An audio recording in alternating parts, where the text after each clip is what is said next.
If you are new and didn't have the opportunity to attend last week, all but one of you have the materials. Safe chapter in this book is the first chapter. It is indicated by the UT burnt orange in the upper corner. It says safe. That was part of your homework to read that chapter. Another part of your homework was to sign up for our private Facebook group. I have about 22 of you that have signed up for that group. The rest of you have not. I did send out a link to it, so you could just click the link and request to join the group. If there is some reason that you are anti-Facebook, and I understand if you are, please contact me and we can come up with another way for you to do the Facebook assignments, okay? But they are still required. So even if you're not a part, if you have some ethical reason to not join Facebook, you still have to do those assignments. So you need to contact me so I can score those assignments for you. All right. If you don't know if you've joined the Facebook account for some reason, during the break, maybe you can talk to me and we can pull it up and look and see who's in there. A lot of people who are on the Facebook account have not posted their first post. And if you remember, it was a pretty easy post this week. I'm opening my binder just to read off what it was. It was make one posting to the class Facebook page. Share what you like best about working with your infants or toddlers. That was in the safe portion, the list of stuff you were supposed to do. That was the last item in there. So a lot of you have not done that yet. If you have not done it, today is your opportunity. Let's get it done. Let's get caught up. So I'm going to go over what was due last week so you can do a mental checklist for yourself. Number one, did I read the safe chapter in the textbook? Mental check with yourself. Did I do it or did I put it off? If I put it off, this is your opportunity this week to read it and the healthy chapter. In a normal face-to-face class, we would be doing both of those chapters in 1 week anyway. So don't feel like, oh my goodness, I'll never catch up. It's typical for people to have to read both of those chapters in 1 week. A lot of good information in it that you might never have considered in your class. So I highly recommend reading it. Next thing, get a copy of your current first aid or CPR card. And a couple of you sent me items that may or may not count for that. If you are hesitant and are unsure if your CPR card will count as a CPR card, you can go in your yellow book on page 14 on RC 1-1 and read what is required for a CPR card. It says that you need a valid and current certificate of completion or cards from a CPR, any first aid course, and infant, child, pediatric CPR course offered by nationally recognized training organization such as American Red Cross or American Heart Association. Online training is not acceptable. So it needs to say somewhere on there, infant, child, pediatric, and first aid. If you think it may work and you're not sure, you can always email me a picture of it and we can discuss. The next thing you were supposed to do is get a copy of your center's weekly menu. You are going to be using that today. I hope you have it. If you don't, well, you're just going to have to do it this week. The next thing was get a copy of your classroom's weekly lesson plan chart. You're not going to be using that today, so you still have a little bit of time on that if you haven't done it. The next thing was write a 1-page length or less summary of mandated reporter about abuse and neglect. And you were supposed to email that to me by Thursday at midnight. Some of you have done that, some of you have not. I decided I wasn't going to call people out to their directors until next week. because we still had people joining and leaving. I don't want to get you in trouble, but I need you to have an accountability buddy, somebody that's going to say, hey, are you up to date on your homework? And since odds are you don't have a family member standing over your shoulder, like when you're in elementary school and middle school saying, have you done your homework yet? The director can... I reverbed. Okay. And then the last thing was the Facebook page. So that was last week. Hopefully we're all caught up. If some reason you missed last week, I do have the session posted on my Facebook page. If for some reason you didn't get that link, you can email me for it. You can also, I just have my last name in Facebook, so you can like put in quotes, not Facebook, I'm sorry, YouTube. In YouTube, you can put my full name, like Lillian McFarland, in quotes, and it should bring up my page, and you can see Infant Toddler 2022 first session, and it's in there. Including at the very end of it, I included the study hall, which showed how to do the mandated reporter writing if you needed additional support. Okay, that's it for catching up. If you have questions, comments, you can always put comments and questions in the chat. You can email me. I have my phone on me somewhere. Yes, here it is. Let me turn off the ringer. I'm not answering telephone calls during this time, but if you have something that you need to text me, I can also receive that. All right, let's move on to our healthy chapter. All right, everybody should see on your screen a child holding some carrots. Are we seeing this? Thumbs up, thumbs down. Alicia, I see your face, so can you tell me? Yes, thank you. All right, so you are seeing the correct thing. That's awesome. In this chapter, we are going to be talking about how to promote and support wellness, understand how to respond to illness, help children develop good health practices. We're not going to get as far into the partnering with families. Did somebody try to tell me something? All right, so we're also going to do some thinking about abuse and neglect and watch a video today. One of the ones that's not as traumatizing, so that's good. All right, moving on. For promoting wellness, being proactive is the way to go. So there's like two ways you can go in a classroom: proactive, reactive. Proactive is like getting in front of something before it happens and preventing it. Reactive is, oh my goodness, it's happened, I need to fix this situation. So we're trying to get ahead of the problems and head them off at the pass, if you will. That's being proactive. Wellness can be defined as an active process of making choices that result in a healthy life. There are 3 basic strategies for making wellness an ongoing part of your program. First is monitoring your setting to ensure the indoor and outdoor environments support health and wellness by being sanitary and germ-free. In this time of pandemic, we are hyper aware of being sanitary and germ-free, more so I think than we have ever been in our teaching lives. Second is performing daily health checks on children to ensure they're healthy enough to participate. Third is maintaining complete and thorough health records. For those of you that are not in charge of the records at your school, this may not be as much of your purview, but we'll talk about it anyway because it is a part of the chapter.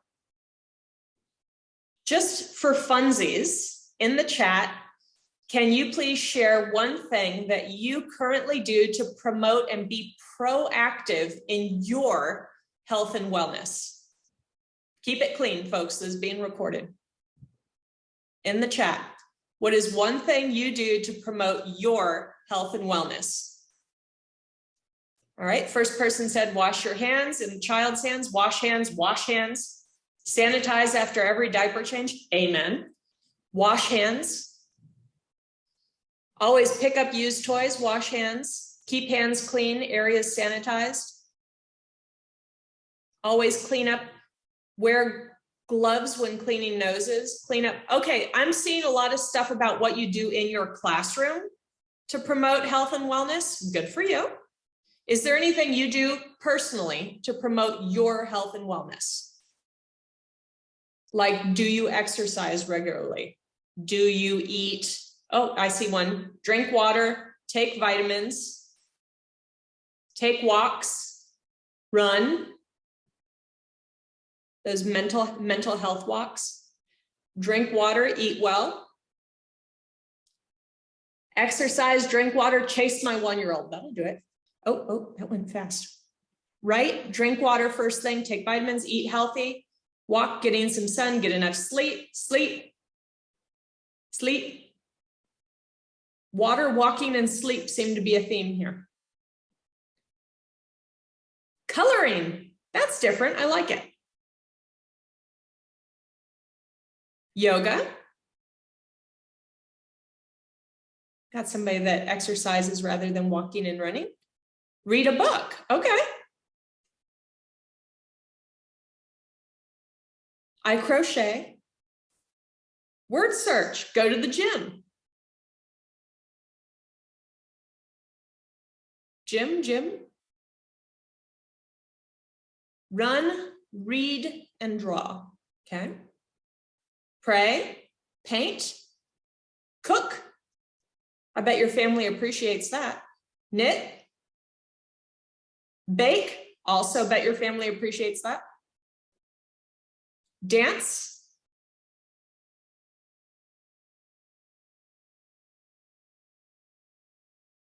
All right, those are some really good ways that we can work to keep ourselves mentally and physically healthy. Being a caregiver is a stressful job. Quite a few times, if you are doing your work to the highest ability you have, you get home and you pretty much veg out and pass out until it's time to go back in. So anytime you can find ways to promote your own mental and physical peace, the better it is for you, your family, and the children in the classroom. All right. So promoting wellness.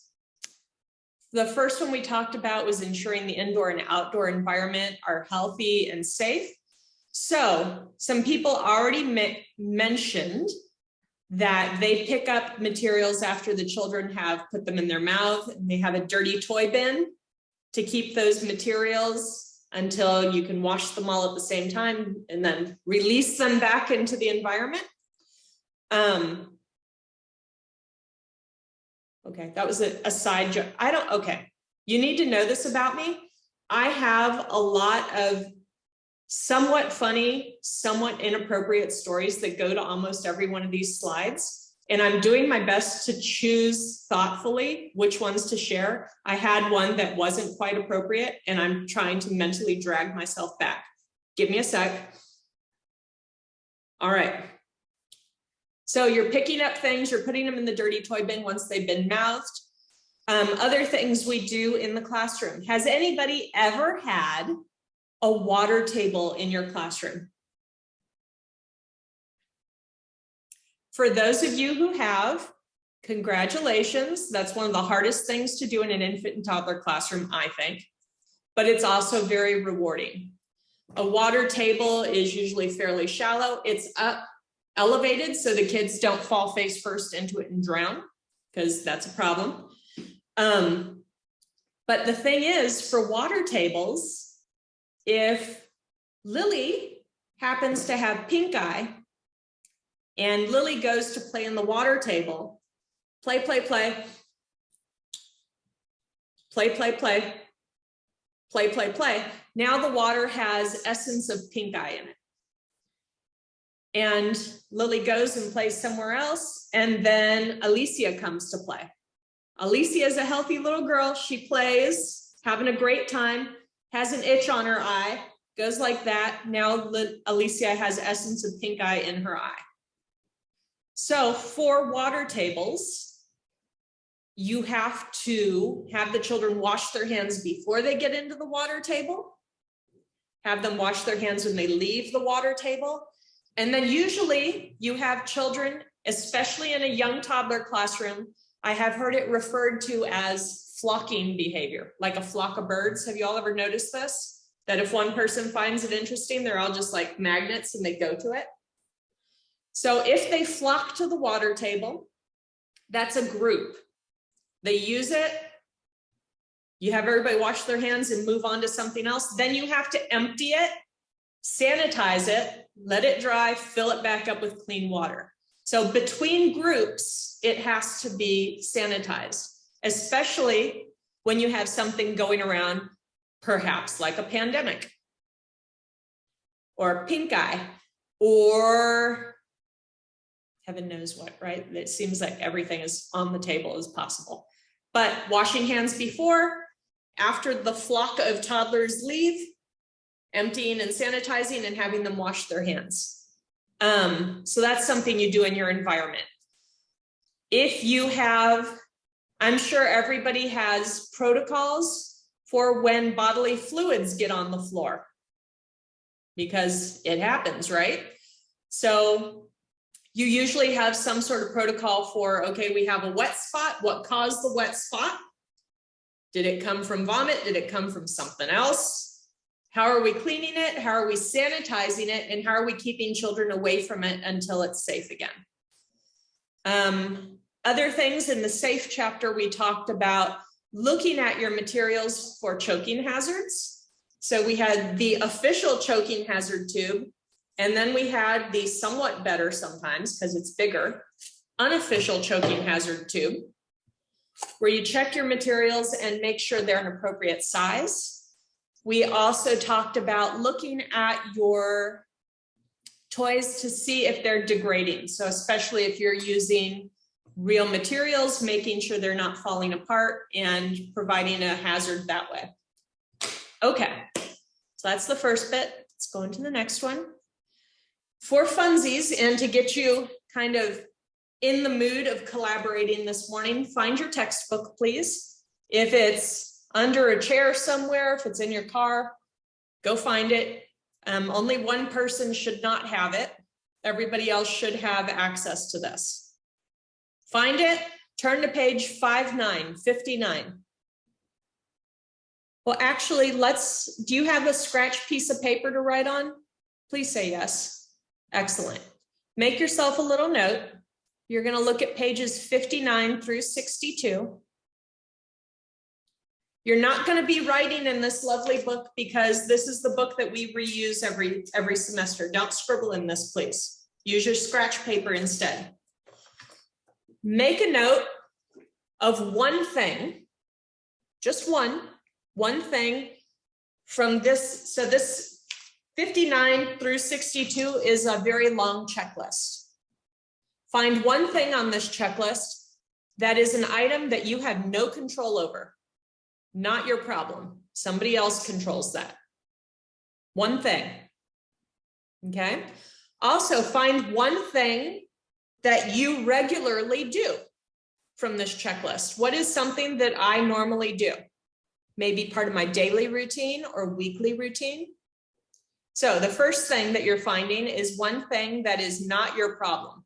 Somebody else takes care of it. Second thing, something that you already normally do as a part of your routine as a teacher.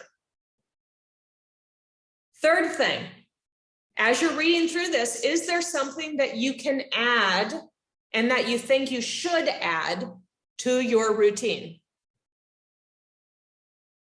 Okay, let me write that in the chat real quick, just to make sure everybody's on the same page. Those are the three things, all right? I am now going to give you a few minutes to start reading this, and I am going to assign you to breakout groups. Okay, when it pops up on your computer, do you want to join the breakout group? The answer is yes. Yes, you do. All right, you're going to have, let's say 10 minutes all together. All right, it's about 9:30. We're going to have 10 minutes. We're going to read the checklist, and then we're going to participate in sharing out in this breakout group, we're going to discuss these three things. Number 1, number 2, and number 3. Everybody share. In the chat, or if you want to yell out right now, do you have questions? Okay, brilliant. That popped back up. So Ricky, I see your face. Can you please tell me, do you see the slide that says promoting wellness? Wonderful, thank you.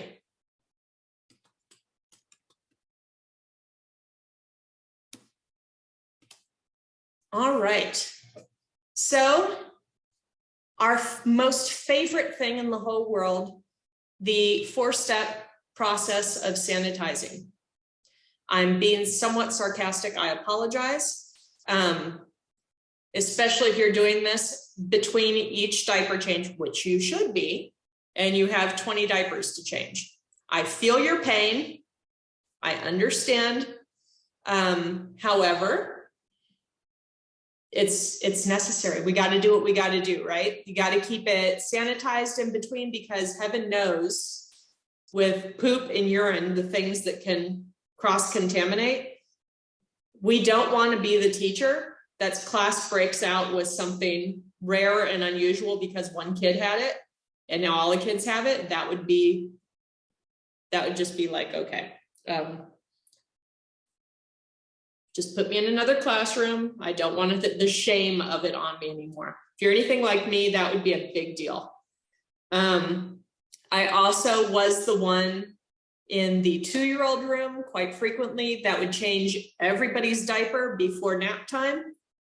And I feel your pain. I understand. You go through a lot of gloves, you go through a lot of paper, you go through a lot of liquid and paper towels. You fill up that trash can. It is what it is. This is what motivates us to get the children toilet trained, to get them where they can use the potty. That's our motivation. One less diaper to change in that cycle. All right, so the process for disinfecting surfaces. If you are the person that makes up your own disinfecting solution, like with bleach water every morning, it's important that you get the right strength of bleach water. Who here is aware that over time, bleach degrades? That when you first open it, it's stronger than 2 years later when you're using the last of the bottle. That's a thing. If you didn't know that, you're welcome. You now know.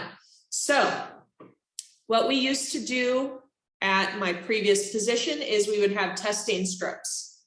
So we could test our solution and see if we got the correct strength of the water.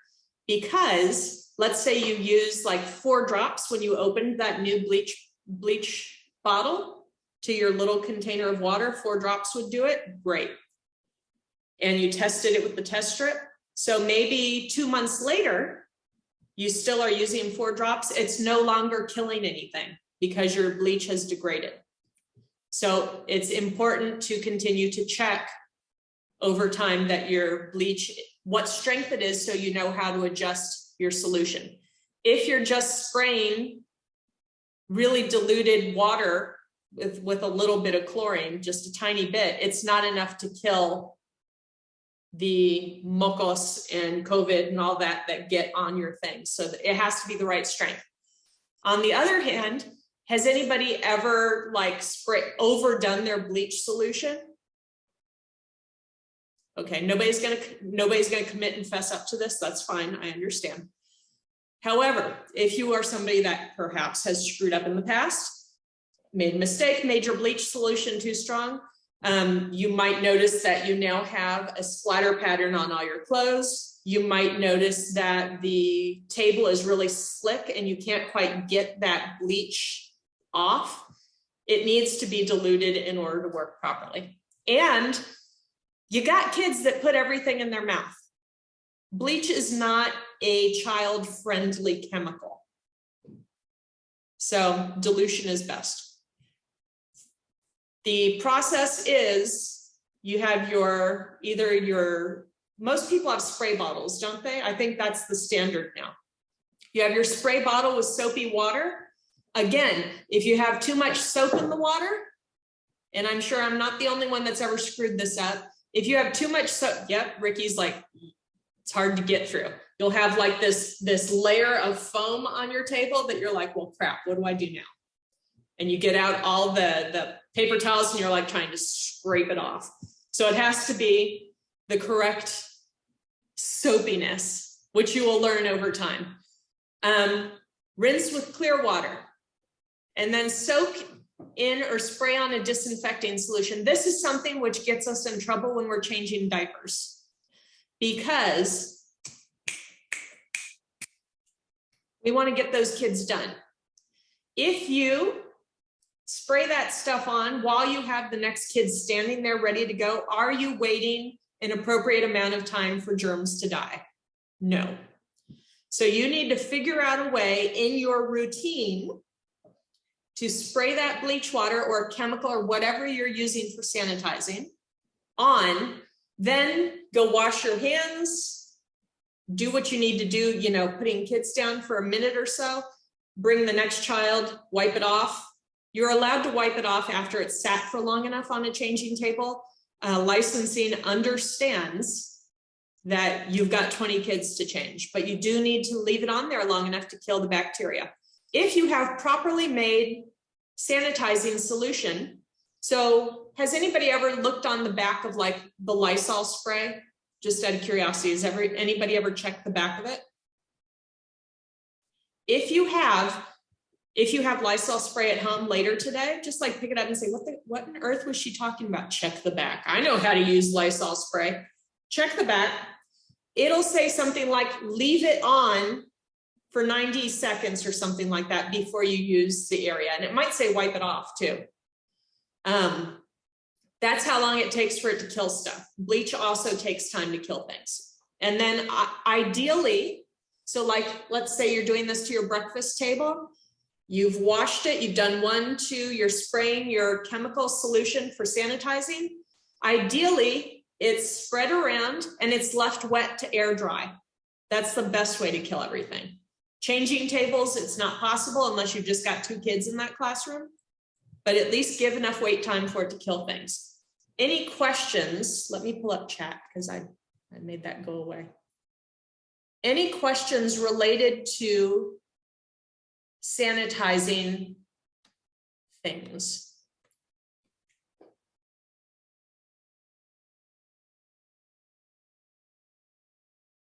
Okay.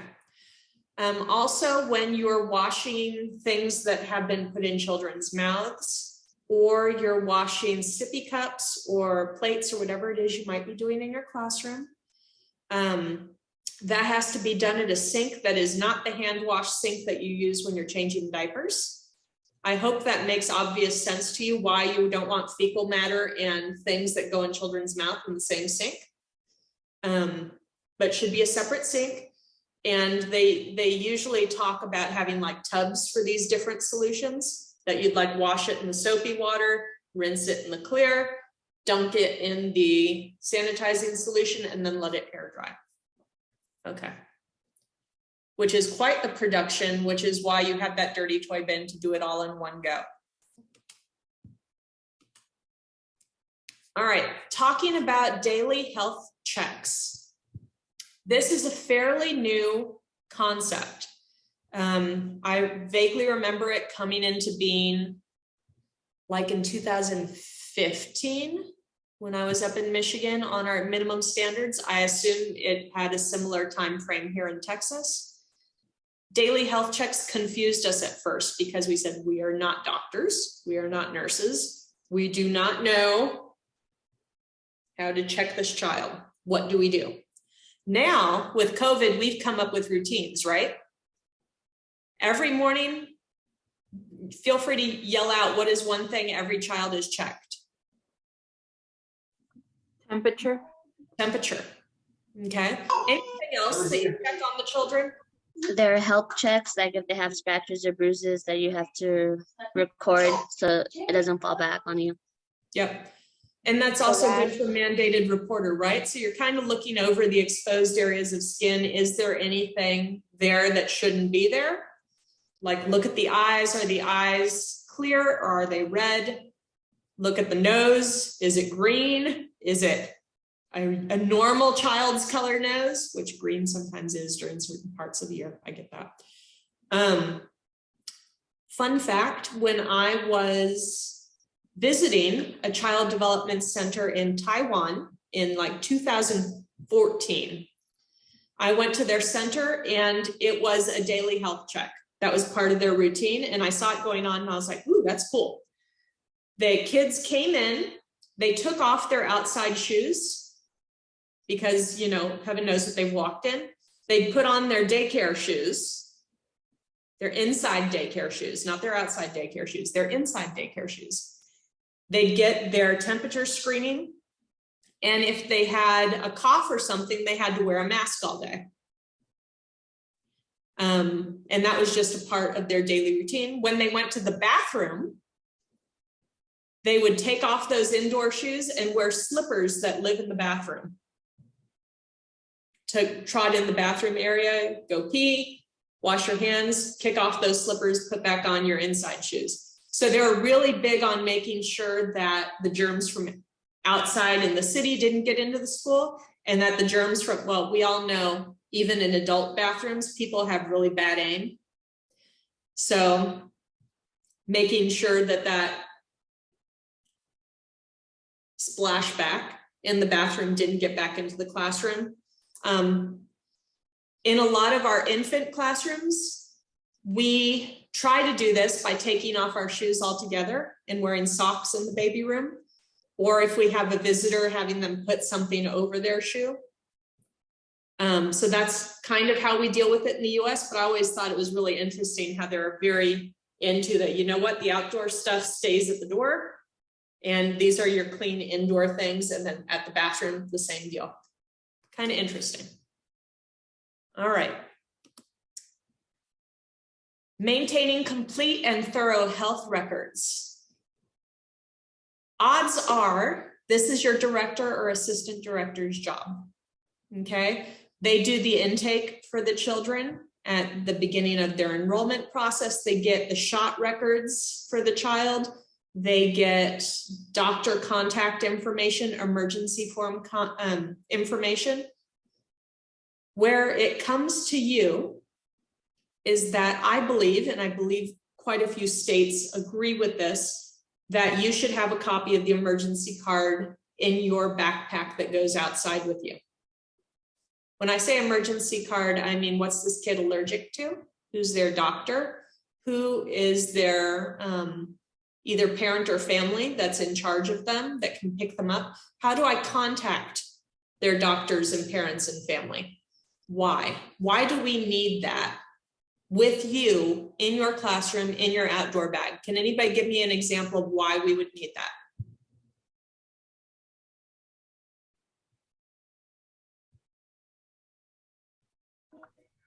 Just in case we don't have someone around, we have that already. For in case of an emergency, it's there with us. Right. And we don't like leave the child or whatnot and have to go get it. So let's say we talked about carbon monoxide last week. Let's say there's an emergency and there's the carbon monoxide detectors are going off in the school. Let's, for fun, imagine it's nap time when this is happening, because that would make your life more interesting. Let's say it's nap time, everybody's got their shoes kicked off. Let's say it's winter and we're going outside with all these kids now. Do we have the mental bandwidth to get all those kids outside, get their shoes and their coats and everything, get them outside, and then do we have a spare person from our classroom while we're getting all these shoes and coats and everything to go and collect the children's families' contact information in the office? Usually we don't have a spare person at all, but if you're gathering all this stuff to keep the kids safe outside, you do not have time to worry about going and getting emergency contacts. So let's say you get all their shoes, all their coats, you get them all outside, you have your sign-in sheet, so you make sure you have as many kids as you started with, and you're outside now. Let's say the fire department comes and they say you can't go back in there.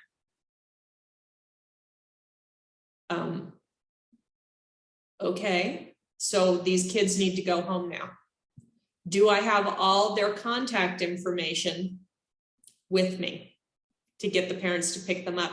Odds are you don't. And you know what? Even if you have their main contact, say grandma is their main point of contact. She comes for them every day. Guess what? Grandma's on vacation. Grandma doesn't have cell phone service. Who's the next person on the list? I bet you don't have 2 or 3 people down in your cell phone where you can just contact them. That's good information to have in your emergency bag. Also, the doctor contact information. So let's say you get them all outside. You're putting on coats and shoes and getting everybody good. And you realize somebody's ill. You're calling 911 for them. 911 is going to come. They're going to want to know contact information for the family. They're going to want to know their primary physician. And I bet you don't have that in your cell phone, which you shouldn't have in your cell phone. That's ridiculous to have in your cell phone.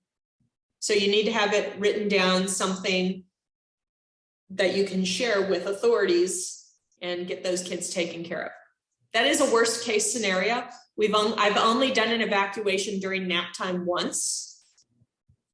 And that's because a child in the 2-year-old room pulled the fire alarm as they were walking around downstairs with their group. They're like, oh, what is that? And they pulled it. The teachers upstairs could have killed us because they had finally gotten their 3- and 4-year-olds to sleep without their shoes on and everything. It was winter time. It was a hot mess. All right. Next slide. Times of the day when you wash your hands in your classroom. We had already discussed after changing a diaper. Yes, definitely. Every single time you change a diaper, you have to wash your hands. And who else's hands do you have to wash? Yes, Yvette. Yours and the kids. Yes. Right? If you're in an infant room, this kind of hurts your heart. I understand you have this little tiny baby that can't even hold their head up yet. And you're supposed to be washing their hands after you change their diaper. Itty bitty baby. And you're like, okay, fine. Sometimes you can't even hold them up to do that because they don't have the support to hold their head yet. So you need to get, the wet cloth and get them sorted out. That is to get you in the habit of making sure the children wash their hands, to develop the habit for them to wash their hands on their own. It's also, you have multiple opportunities to make sure the baby's hands are clean during the day, and that's just a good time to do it, right? Because like every 2 hours at the very least, you're changing that child's diaper. That's an opportunity to make sure their hands are clean every 2 hours as they're moving about and touching things in your classroom. Can anybody else come up with times of days that you have to wash your hands, or after or before events? Feeding. Get to the center. When they get to the center, thank you, Amber. Before coming back from outside. Outside, coming in from outside. Eating. Eating, before and after.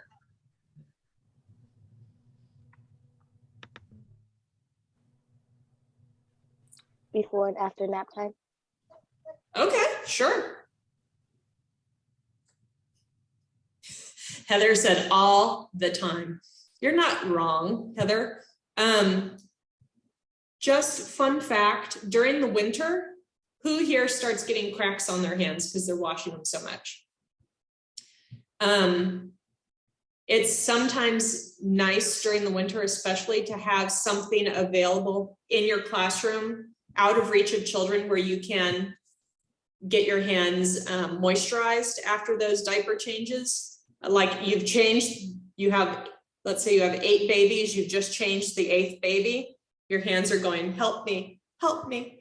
So do that last wash. And then I've used like Corn Huskers lotion. I don't know if you've ever seen that. That's an old school one. Or does anybody have a lotion or a cream that really works good when their hands start cracking? I like the unscented Aveeno daily moisturizer. Which one, Heather? It's unscented Aveeno. Avena, okay. Anybody else have one that really works well for you?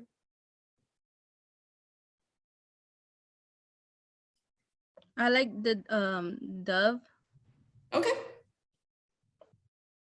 I used to keep, when I was an assistant director, like 3 different choices for my staff to pick as they're, signing in and out. Do you want some Cornhuskers? Do you want some Aveeno? Do you want some Dove?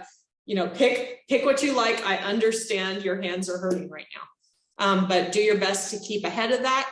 Heather did mention using unscented, and that's good because a lot of children these days have scent allergies, especially in the baby room. So we used to request that our caregivers didn't wear perfumes or really heavily scented body lotions because the babies would sometimes break out just being in that miasma of scent.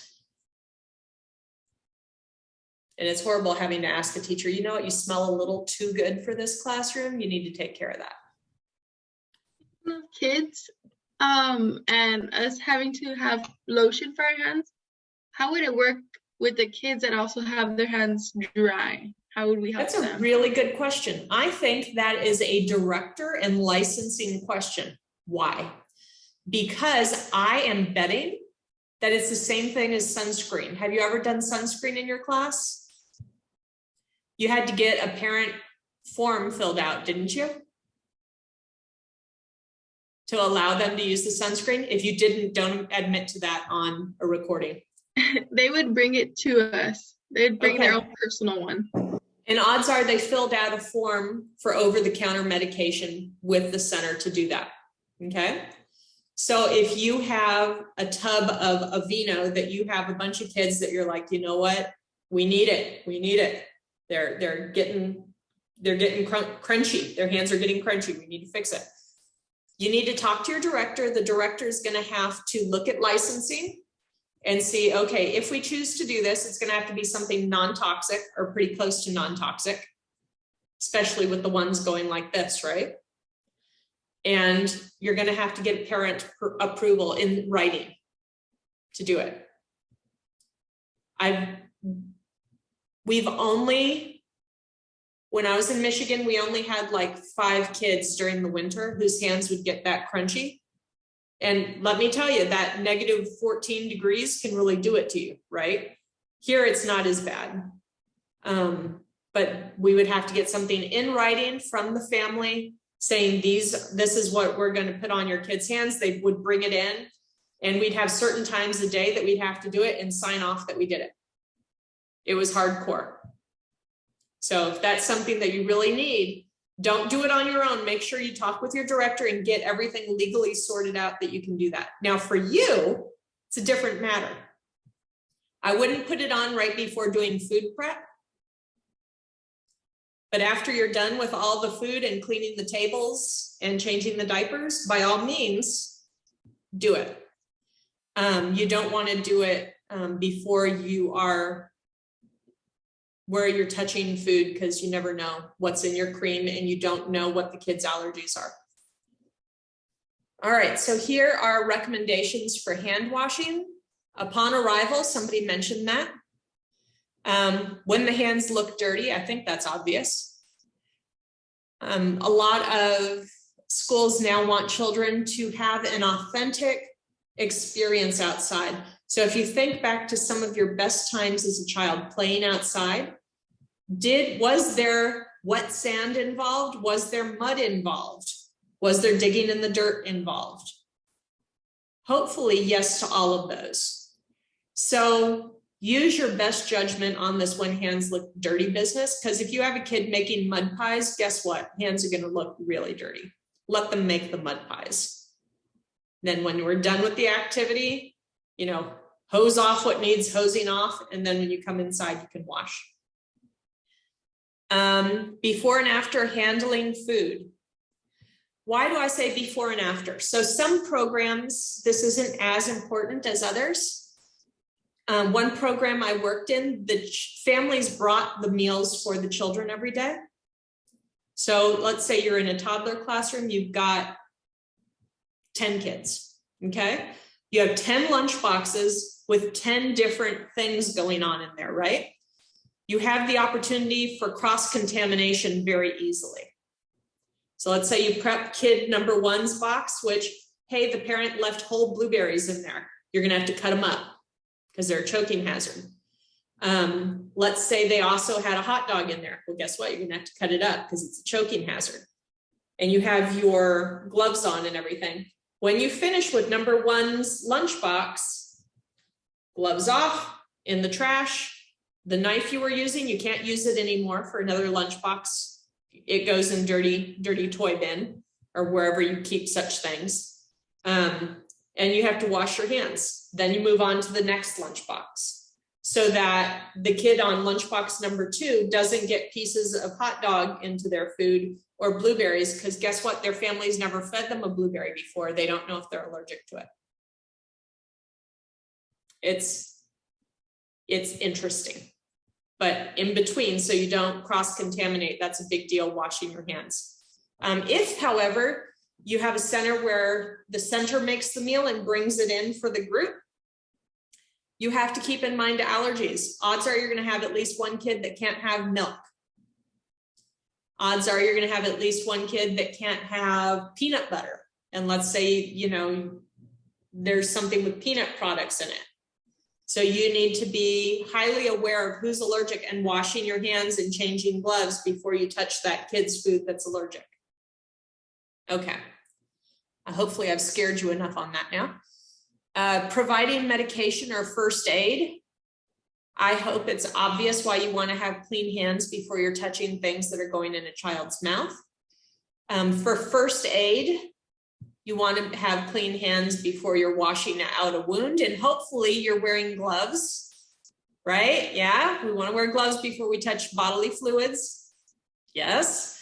And when we're done touching the bodily fluids, take off the gloves, wash your hands, get those sanitized really well. Playing in the water used by more than one child. That's that sensory table, water table we were talking about. Playing outdoors where all the fun stuff happens outside. When we come in, we wash our hands.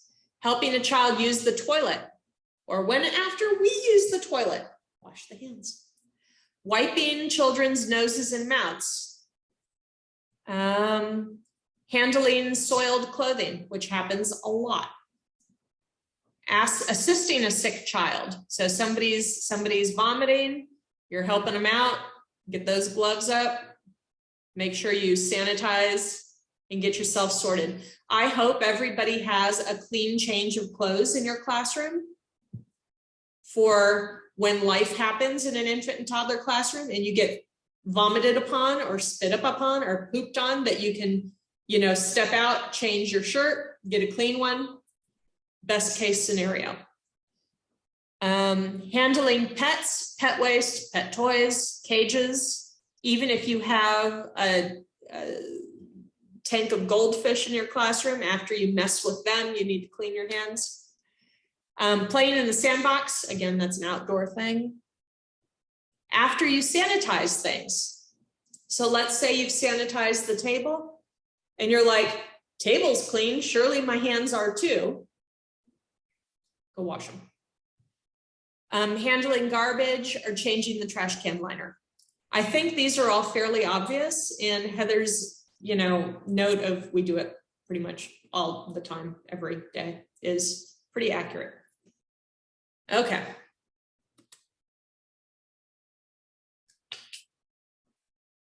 All right, for toileting, it is one of our life's ambitions in a toddler classroom to have the children where they can take care of their own toileting needs. It's a goal, it's a dream, we work towards it.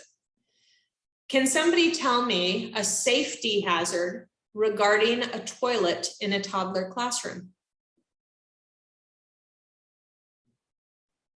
Them falling into the toilet. Drowning, right? Mm-hmm. You might think to yourself, okay, that's special that somebody's drowning in a toilet. But think about it. I mean, look at this picture on the screen. That child's head's only like a foot away from that toilet. It's water play, What kid doesn't want to put their hands in the water, right? And if you don't have a water table in the classroom, ooh, water. And I can make it spin around if I touch this lever, and I can see pee and poop in it. That is very exciting. Sometimes for funsies, they might try to take the things out of the toilet that are in it. That has happened. It will continue to happen. World without end.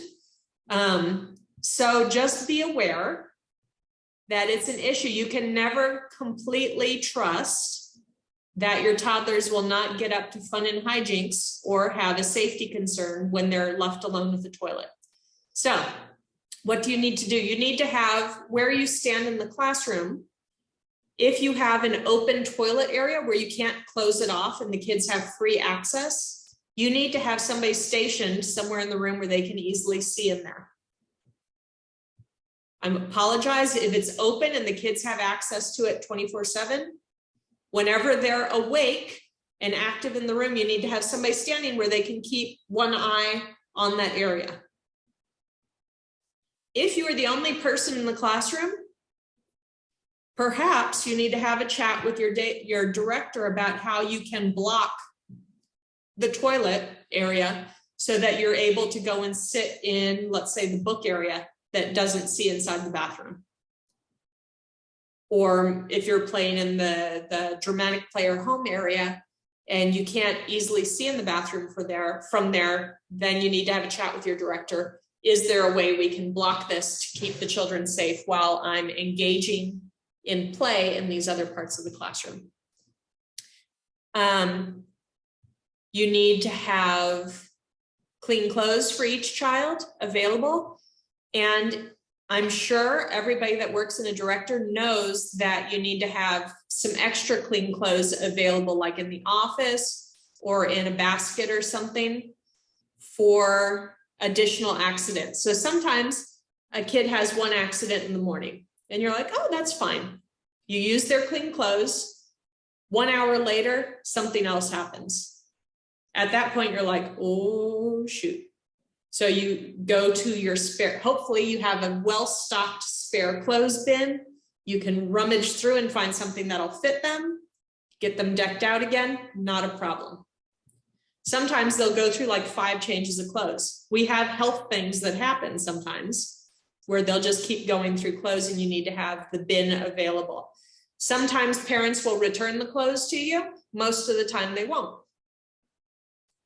So what can you do to keep that spare clothing bin full?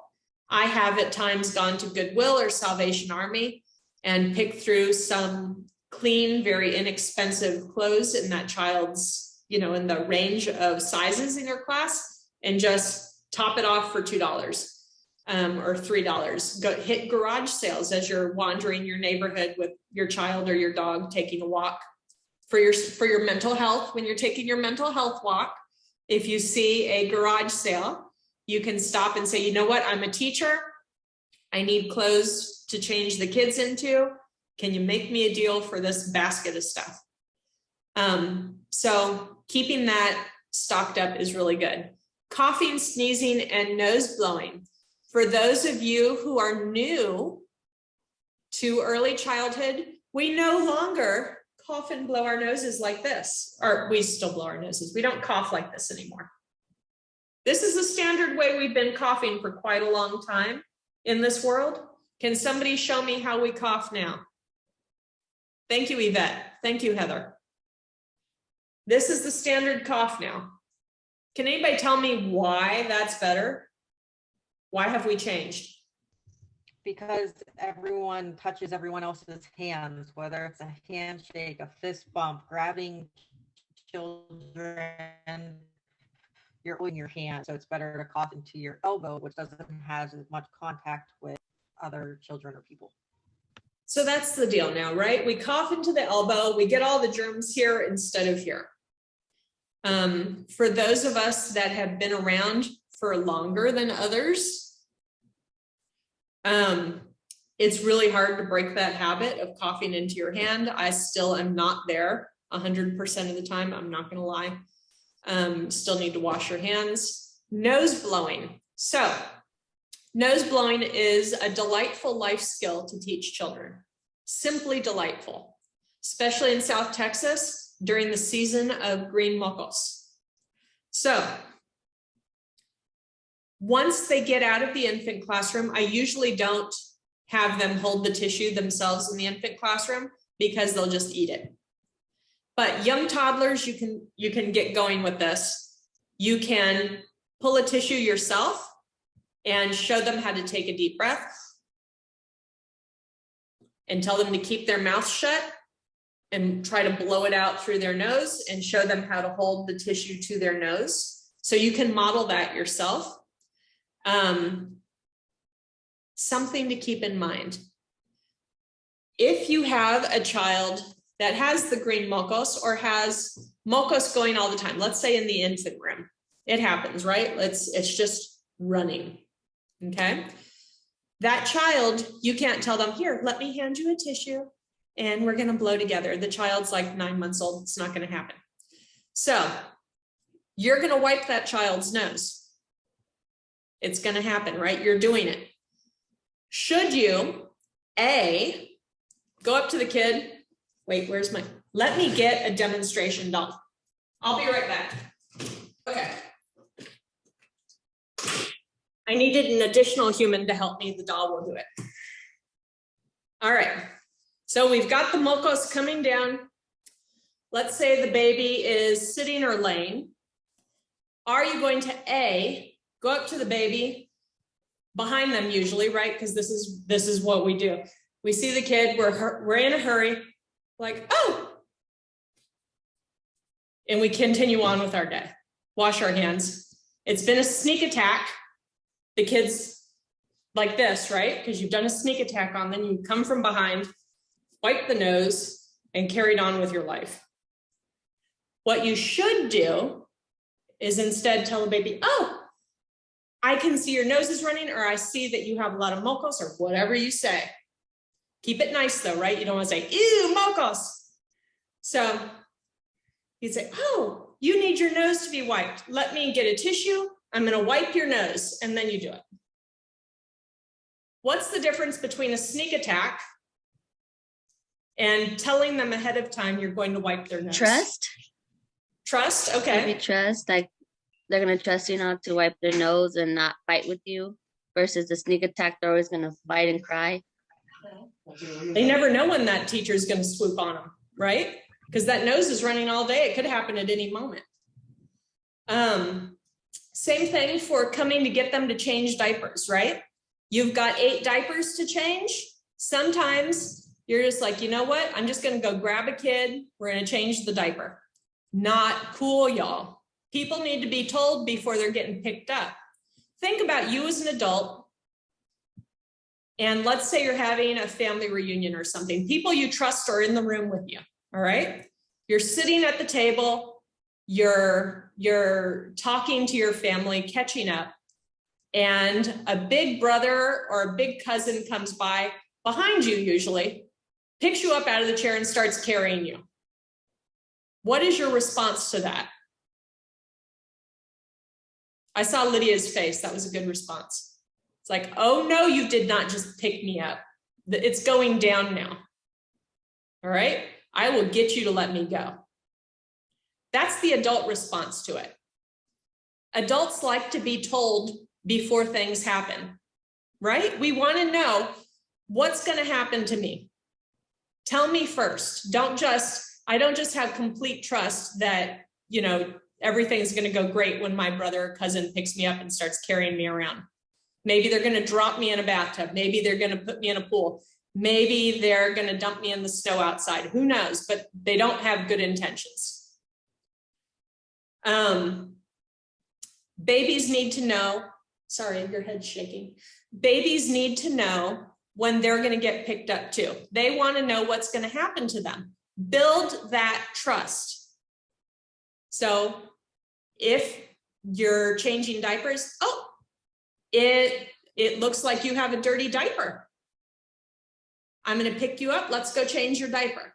And then approach from the front, not from behind. We're not doing sneak attacks on these poor kids. Approach from the front, pick them up, take them and change the diaper. Usually, while you're changing the diaper, you're interacting with this baby. Oh, we're changing your diaper. We're gonna wipe you down. We're gonna clean this up. You can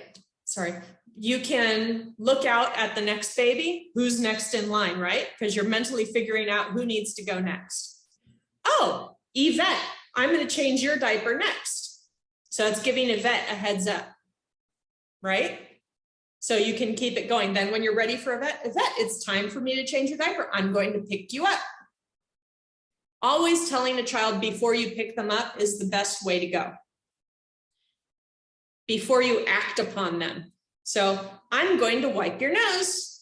You're not asking them, may I wipe your nose? Because it's not optional, is it?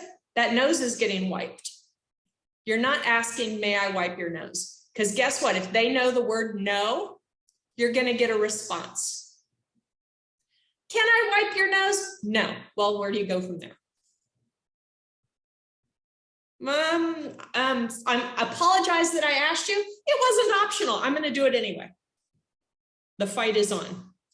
So if something has to happen, you don't give a choice, but you let them know ahead of time. I'm going to wipe your nose and then wipe it. Or and it's lovely to give them a reason. You have a runny nose. I'm going to wipe your nose. You have a dirty diaper. I'm going to change your diaper. I'm going to pick you up. This is building that relationship with the child that is so important. You are going to be a primary caregiver for that child. You are going to be a trust figure. You're going to be an attachment figure. One thing that I like to discuss with infant and toddler teachers are attachment figures. We'll get into it more as we go forward, but you need to know that you need to build that one-on-one relationship with that child where they trust you as much as they would trust their primary caregiver at home. They need to know that you are there for them, that you're consistent with how you treat them. So on Monday, you can't do the sneak attacks.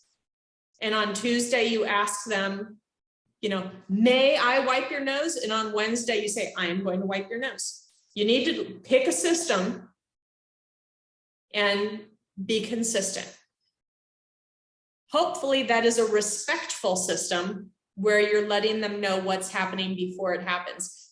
The more children can predict how you're going to react to things and how their world works, the more they can branch out and try new things and experience new things. When they're worried about trying to figure out, what is Amber going to do with me today?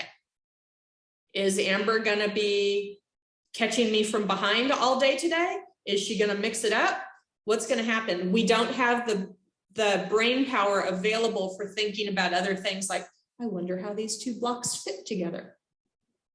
I wonder how I can, make this drum make a sound. We don't have the cognitive space for that. We don't have the bandwidth when we're worried about what's this wackadoodle caregiver going to do today. Does that make sense? I hope so. All right. That was a tangent. We'll get back to it. Toothbrushing. Does everybody do toothbrushing? No. So fun facts. It is, I don't want to say required, depending on what program you're participating in, right? If you're doing minimum standards or if you're doing Texas Rising Star or you're doing NAEYC, the higher the certification your center has, the more impressive the list of rules are. I hope that makes sense. So there's a different list of rules for every different program you participate in. The harder it is to get into a program, the more stringent the rules are, the more rules there are. So let's take NAEYC, for example, National Association for the Education of Young Children. If you have a program that participates in that, you are required to brush teeth. You are also required to wipe gums. Why would you be wiping gums? If you have, and why are teeth not involved in this? The reason is you have children that don't have teeth yet, yes? In the infant classroom. They still eat. They have bottles at the beginning, right? Breast milk, or mom comes in and provides that breast milk, whatever. Regardless, they're getting sustenance. They don't have teeth. For NAEYC, they ask that you have a clean cloth or a clean piece of gauze that you go with your finger and just wipe down the baby's gums after they eat. Couple different reasons for that. It helps prevent, going forward decay, because milk is pretty high in sugar. And also to get that idea going with the children, from a very young age, that after we consume food, we're going to clean our teeth off. That's an ongoing wellness thing. As an adult, you're still going to be brushing your teeth multiple times a day, hopefully. If you want to keep those teeth for a long period of time, this is something that has to happen. You can teach the children how to brush their teeth as they start getting teeth. Young toddler classroom. Toothbrushes usually look different in a young toddler classroom because children's grips are different. And amount of toothpaste is also important. Everybody here is aware of the pea size thing, right? Everybody's heard pea size at one point in your life. Pretty much, right? Pea size is not appropriate for young toddlers. It's too much. So instead, for young toddlers, you'd use a tiny scrape or a grain of rice or smaller. Why? Has anybody ever seen a kid given a toothbrush with toothpaste? What do? They lick off the toothpaste, especially if it's good flavor, right? They're like, oh, a treat, thank you. I'm gonna lick this right off, which means they probably have a clean tongue, and that's about it. So the less toothpaste you give them, especially for the tiny bodies, the better. And talking about how to brush teeth. So, if you had, like, say, a group of young toddlers, you would pick a time of day that would work well for you for doing toothbrushing, say maybe after snack, when you don't have to do that big diaper change procedure you have to do after lunch. And you'd give everybody maybe a little Dixie cup with just that itty bitty tiny smear of toothpaste on it, and give them their toothbrush. And guess what? Teachers got a toothbrush too. And the teacher's doing the big smile and showing, and let's do it all together, and modeling how to do it. Yes, they're going to still lick the toothpaste off. You cannot stop a child from licking toothpaste off a toothbrush. It is, I don't think, possible. So you can still show them how to use the toothbrush, though, and model that and get them going. Because guess what? Not all families are willing to commit the time to teach their children that. And a lot of tooth decay issues happen really quickly. I'm sure some of you have seen kids coming into your daycare with silver teeth already. So something to keep in mind. Napping. Children need naps, even though they believe they do not. It's kind of ironic because the adults, if given the choice, would model how to take a nap very well for the children in the classroom, but you can't do it. You have to stay awake. Napping, they have to be how far apart from each other, do you think? Lydia, did you say something? Oh, there you go. I think, well, for us, I think it's like 5 feet, 6 feet, but they have to be opposite, like head to toe or toe to head. They can't be the same. Okay. So you're keeping those heads away from each other as far apart as possible, because if somebody's coughing, let's say COVID, you want them not to be facing another kid like this. Oh, look what I'm going to breathe in right here. You want instead that to hit the feet, because the feet don't breathe it in. Okay, you already knew that. Anyway, let's talk fun times real quick about CS1A. So please open your binder to the first page.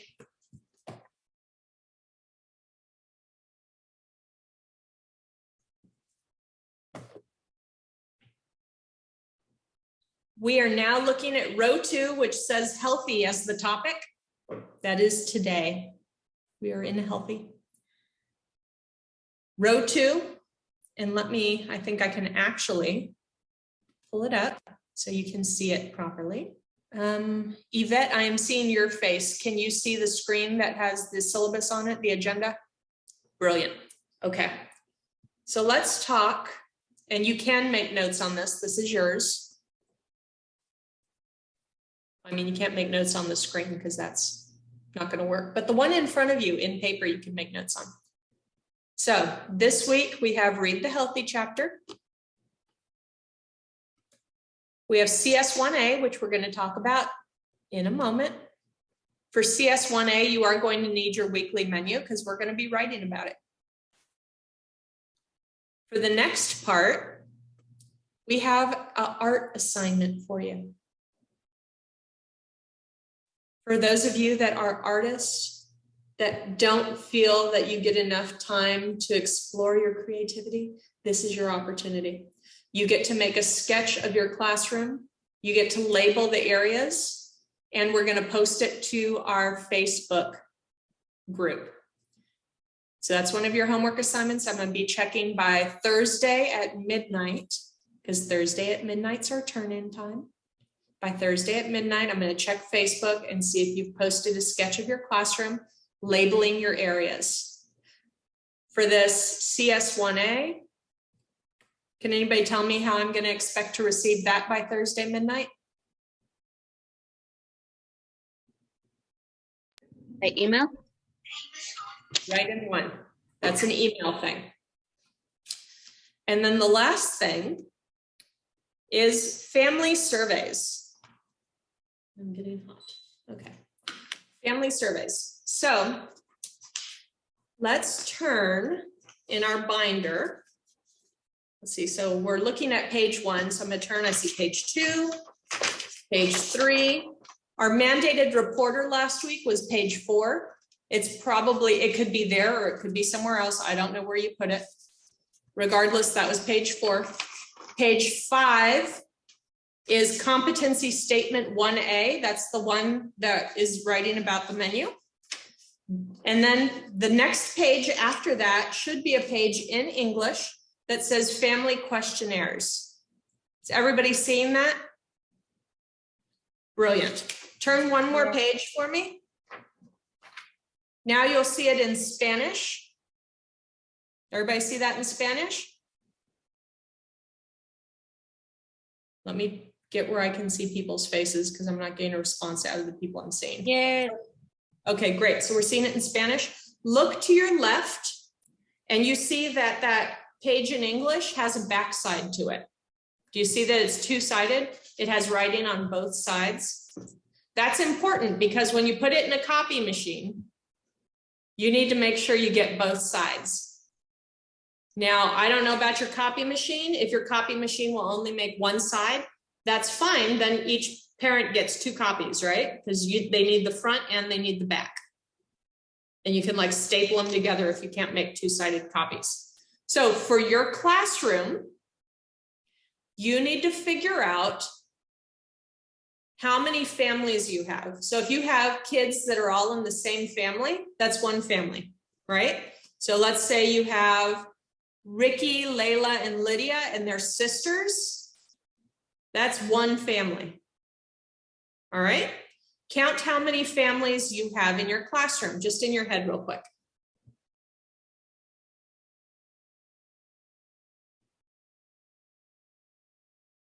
All right. You are required to give this form to each of those families. For example, I'm in an infant classroom that has 8 families. I am going to make 8 copies of the family questionnaire.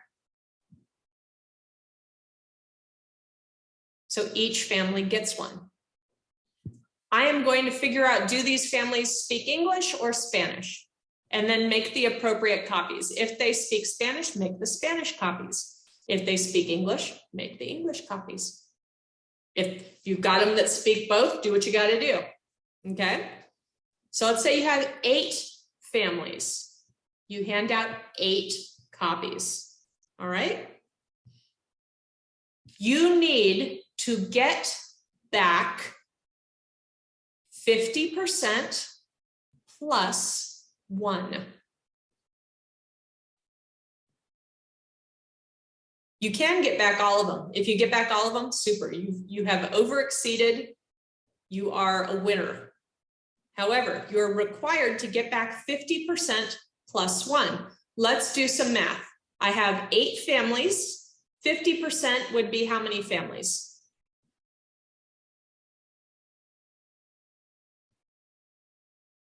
All right. So if it's 50% plus 1, 5.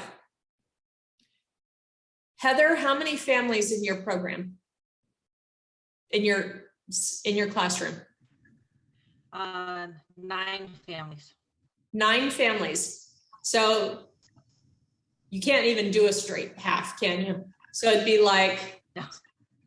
it'd be like 5 or 6 you need then. Okay. Okay. Layla, how many families do you have in your classroom? I'm gonna say about 12 because we have a set of twins. Okay. So if you have 12 families, half of that is 6 plus 1 is 7. You need to get back 7 forms filled out. Stefania, how many families in your classroom? 2. Okay, so half of 2 is 1, plus 1 is 2. You got to get them all back. Yes. Julia, how many families in your classroom? 8. 8. So you need half, which is 4, plus 1, 5. You need 5 surveys back. Okay. If anybody has a question about this half plus 1 business, you can message me and I'll do my best. Looks like somebody just sent me a message. Let me check.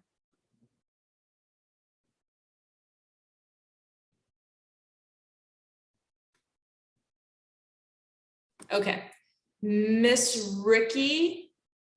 Okay, or not even Miss Ricky, anybody that's a floater, right? Because a lot of us at times are floaters in classrooms when we go from more than one classroom. You're going to find a classroom that you frequently go to.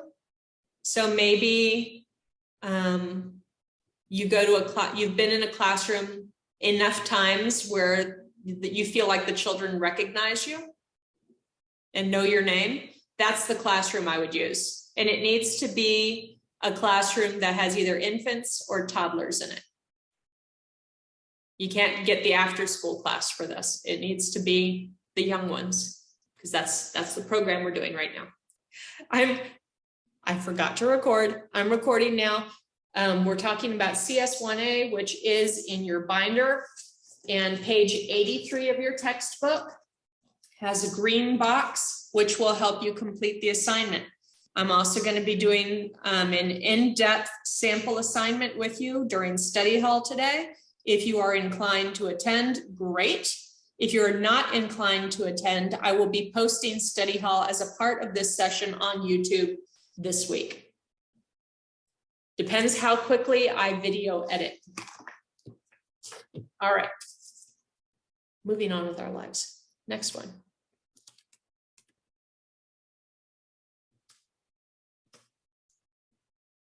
All right. Supporting health and wellness routines. Talks about allergies and family style dining. So for allergies, I highly recommend that you keep an allergy list for your classroom posted in your classroom in a place where both yourself, any other teachers that walk in, and any substitutes that walk in can easily find it and use it. At previous locations, I have put it, so we had refrigerators in our classroom and we just stuck it right on the refrigerator where the food lived. We kept it with the food. Wherever your food lives near that area, you need to have some sort of sheet sharing the children's allergies. You might have kids that are allergic to strawberries, cilantro, rice, cheese, milk, all sorts of fun things that a body can be allergic to. I highly recommend you put the child's name, and I also highly recommend you put the child's picture. Why? Because sometimes when you ask the children, oh, I see on this list that Julia is allergic to strawberries. Who's Julia? You'll have like 5 hands go up. And then you have to take children's word for it. Who's who? Not fun. If you're a substitute, best to have the list with the face. Also, for allergies, you only put down allergies on there that your director has confirmed that they have documentation for in their file. So if a family member randomly walks up to you and says, you know what, we tried Stefania on blueberries this week and she had a bad reaction, don't feed her blueberries, then you need to make sure that you get that family and the director in the same room together to discuss and document that before you put it on your allergy chart. Any questions on, and I'm gonna pull up the chat, it went away. Any questions on allergies and posting allergies? Some folk might say, I started talking before I finished, let's do it again. Okay, some folk might say it's an invasion of privacy to have the kids' faces and everything prominently out. If that's a thing for your classroom, I have also seen centers have the allergy page, make it like usual, but you can make a cover that like flips closed on it, like a red cover that says allergies across it real bright, like to see allergies, flip this, and still post it on the wall so somebody can say, okay, what's going on with allergies? So if privacy is an issue, you can do that as well, but it needs to be posted somewhere obvious in your classroom. Family style dining works best, I think, when the center is the one preparing the food and you get it all out in these containers that can be passed from child to child. As it's being passed, you get to discuss math concepts with how much to take and how many to take. You also get to discuss the social norms and manners of how to pass things and how to do it safely. A little bit of physics goes into it there. How do we pass this full bowl of sliced peaches without dumping the sliced peaches on our neighbor? Saying please and thank you, manners that are appropriate in your program. If you have kids that bring their own food, and usually there's an infant classroom, then if you have everybody eating at similar times, or even just like 2 kids eating at a similar time, sitting down with them and discussing what they're eating and what it tastes like and the textures and the colors is a lovely way to eat with a group. All right. And some centers used to do this and have stopped due to COVID. And hopefully when COVID is over, it will begin again. All right. Your center should have a procedure for how to respond to illness. This is probably a different procedure than pre-COVID. And that's okay. Things change as we know more. We do different. Hopefully better. However, there are, according to the American Pediatric Association, APA, they have quite a few examples of when it's okay for a child to stay at school. And when we're not during a pandemic, these are things to consider. they believe that if the child is able to participate, then they should be able to participate. So they should only be excluded if the illness prevents the child from comfortably participating. If the illness results in a need for care that's greater than the staff can provide. So let's say they have diarrhea that is explosive and continuous, then that is taking one teacher completely to take care of that child. And that may not be a possibility for that classroom if there's only one teacher. So then you'd send them home. Number 3, the illness poses a risk of spreading a harmful disease to others. That's kind of where we're living right now in COVID. So we're taking every precaution right now and having children sent to go check and see if they have it. So let's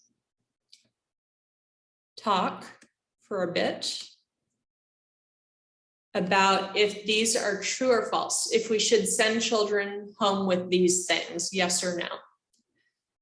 You can do a thumbs up, thumbs down. You can put a yes or no in the chat, whatever works best for you. Or you can shout out yes or no. All right, or it looks like Lydia's figured out how to do the icons on her Zoom and did a thumbs up or thumbs down. You can do that as well. And Amy. All right, so let's look at the first one. The child has mouth sores with drooling. Send home, yes. Stay at school, no. So send home, stay at school.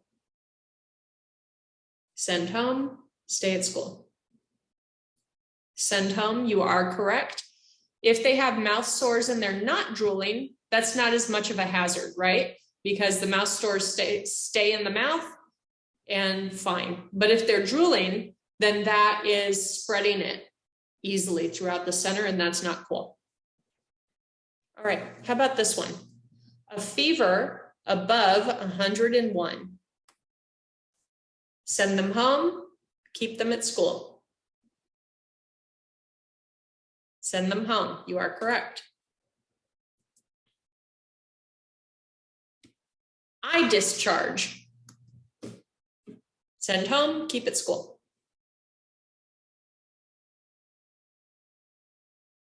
Depends on your program, okay? According to, at least the last time I looked at it, American Academy of Pediatrics, they said keep them at school. However, if you have a program that says, oh, here, let me pull up chat because apparently people be chatting. All right.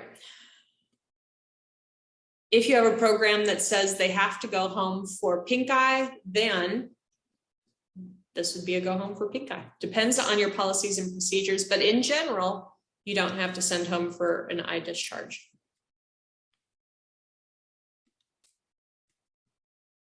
All right, next, a rash without fever or behavior changes. Send them home, keep them at school. Send home, keep at school.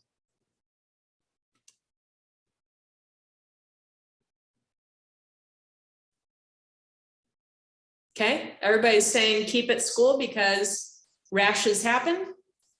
And we keep an eye on it, right? That's something that you monitor to make sure it's not spreading or getting weird on you. Next one, diarrhea. Do we send home or keep at school? Send home, keep at school.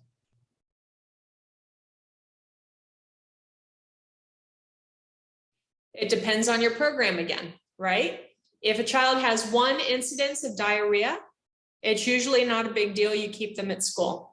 So if you're in an infant classroom, it is not uncommon to have one blowout at least a day, right? And if you sent them home every time you had a blowout, you wouldn't have any kids in your room. Brandy said that they do it if it happens 3 times. Ashley's saying 3 times as well. Depends on your program. You should have a procedure and you should know what that procedure is for your program. And sometimes the program says this many times within this period, right? Within like 2 hours, if it happens this many times, then All right, here's another one. Blood or mucus in stools. Stools means poop. Send home, keep at daycare. Depends on your program, and it depends what you're seeing, right? There is the little child is a little constipated and there's a little bit of blood because they were straining. That's different than looking in the toilet and Texas Chainsaw Massacre, right? There are degrees of concern here. And knowing your policy is important, but you have to use your best judgment. Degrees of concern. If you look in that diaper or in that toilet and you see something that concerns you greatly, my first response would be pull out the phone or something, take a picture of it, right? Because odds are it's going to get flushed by somebody.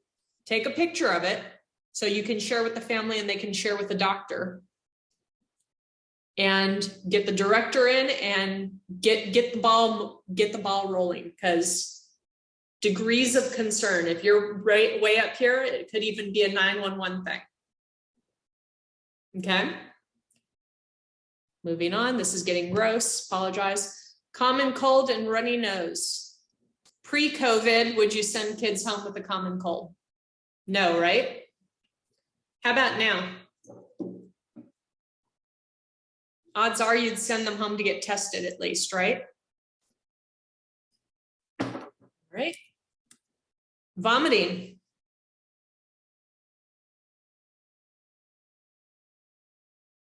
Depends again, right?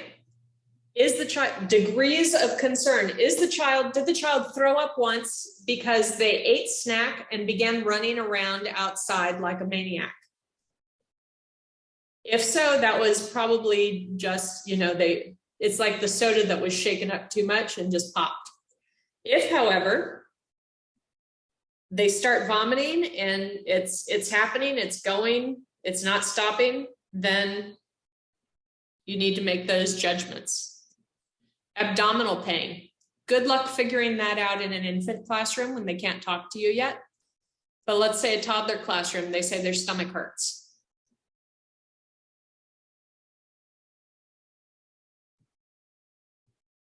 You have to look for behavior changes too, right?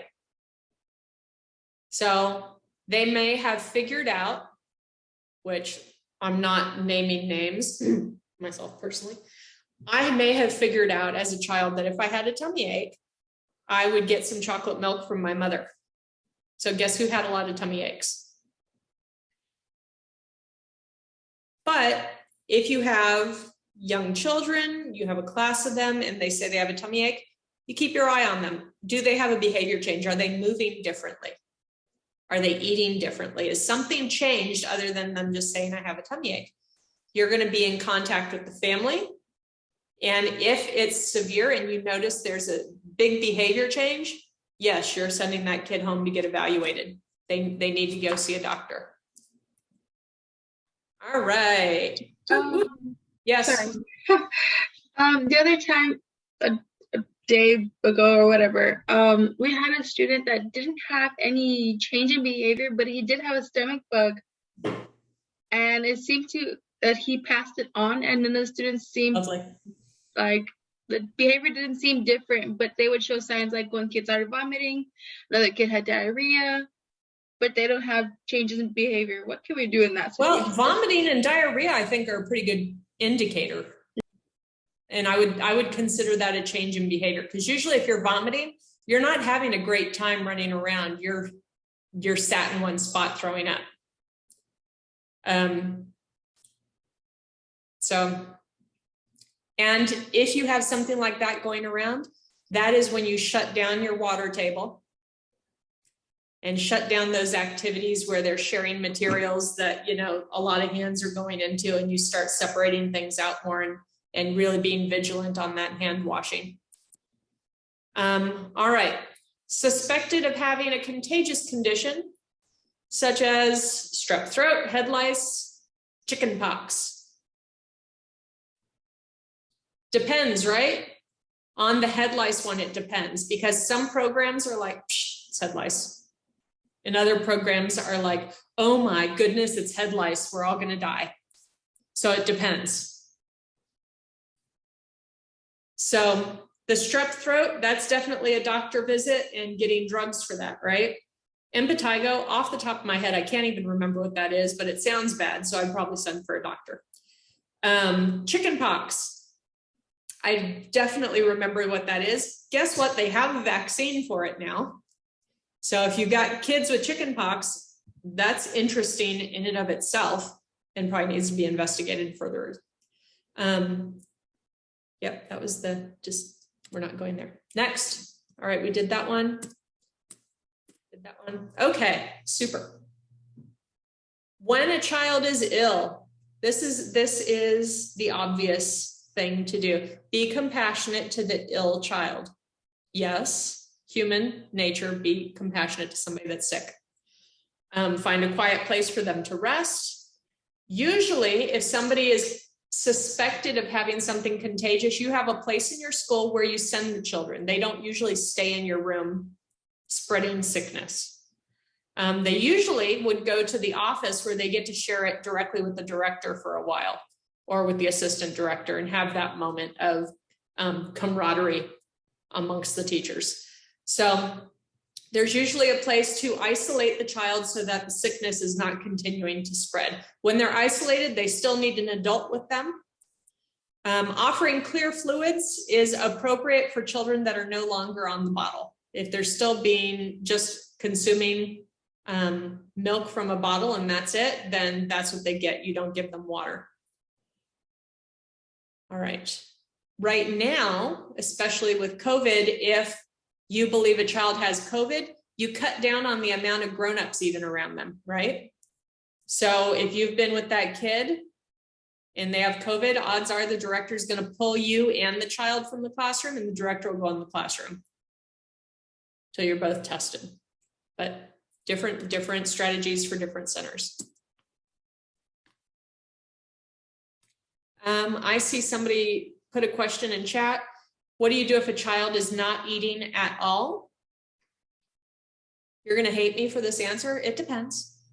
So if you have a baby that is consuming breast milk or formula, and that's all they consume, and they do it, they have their time scheduled to do it like every 2 hours, and they're not eating for like 2 or 3 servings, that's a big concern.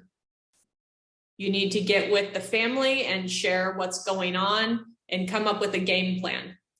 Because when somebody weighs 10 pounds, there's not a lot of wiggle room for how much fluid they can miss out on before they start getting really sick.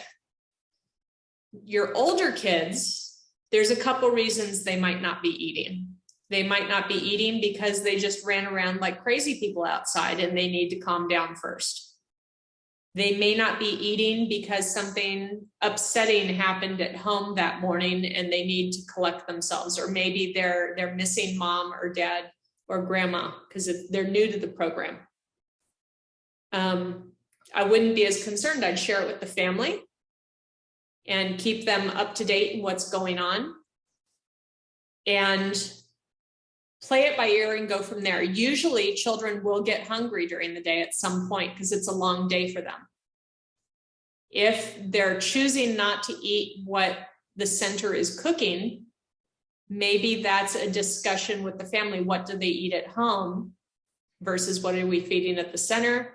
Are there other children that refuse to eat what the center's cooking? Maybe it's a talk with the director and the chef then. Because let's say the chef had a bad spaghetti day and the sauce got burnt and nobody's eating it. Then that's a bigger issue than just the one kid not eating it. It's let's talk to the director. We can't serve this to the kids. They won't eat it. They're gonna get sick. They need to eat, properly cooked food. And I think that covers most of it. I do know at the program I currently work at that we provide food for the children. It is nutritious food. And we have had some families that have been upset that they believe that their children needed the food they prepared themselves in order to eat. And we would talk with them and discuss, it is healthy food. You can come in and see it yourself. It's tasty, it's good. You can try some. And usually working with the family, you can get it going where the children will eat what is served. All right, returning to school. Fever, they need to be fever-free 24 hours without Tylenol. That is a hard one for families to comply with. And sometimes you'll have a kid come back to school and 4 hours later, their fever will spike because the Tylenol has worn off. And then they have to go home again. Uncontrollable diarrhea, they should be home until it's not present for 24 hours. Strep throat, the doctor usually will write a note saying when it's okay for the child to be back in care. And I would ask for a copy of that note to put in their file. Chickenpox, again, not as much of a thing anymore, but here we go. Oh, impetigo, weeping lesions, that sounds awful. Okay. And then head lice, keep children out of setting until after first treatment. Again, that is specific to your program, how you handle head lice. All right, what time is it? Let me see what we're working with here. 11:30. I better talk faster. All right. Chronically ill children. Chronic illness is defined as a health problem that lasts more than 3 months, such as asthma, cerebral palsy, cystic fibrosis, HIV/AIDS, and the list goes on. If a child is identified as having one of the common illnesses or something genetic perhaps as well they've been identified with, odds are the doctor will help set them up with saying, you know what, your kid's going to need additional support. Reach out to your local school district and start getting the process going for getting that additional support. Before the age of 3, that is an IFSP, an individual family service plan. And then when they're older, it's called an IEP, individual education plan. And those are usually with specialists for physical therapy, meet with the teacher and the family, and discuss best ways to help that child. Frequently, a specialist will also come into the classroom and do physical therapy with the child as well, that the teacher can observe and learn how to do and help support. All right, here are some examples of action plans. All right, so responding to illness, allow children as much control as possible by giving choices.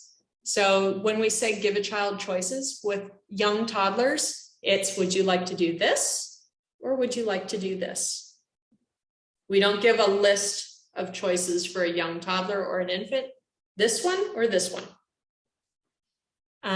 Provide play opportunities to help children calm their fears. So you can do sensory activities like sand or water play or Play-Doh, or you can add things to dramatic play or home area like a doctor's office or some physical therapy things for all the children to experience and manipulate to get them used to the idea.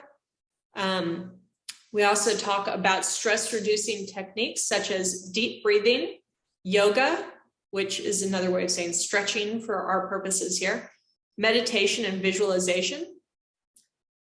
On a quick aside, there are books that you can get that kind of introduce the concept of yoga if you are into that kind of thing.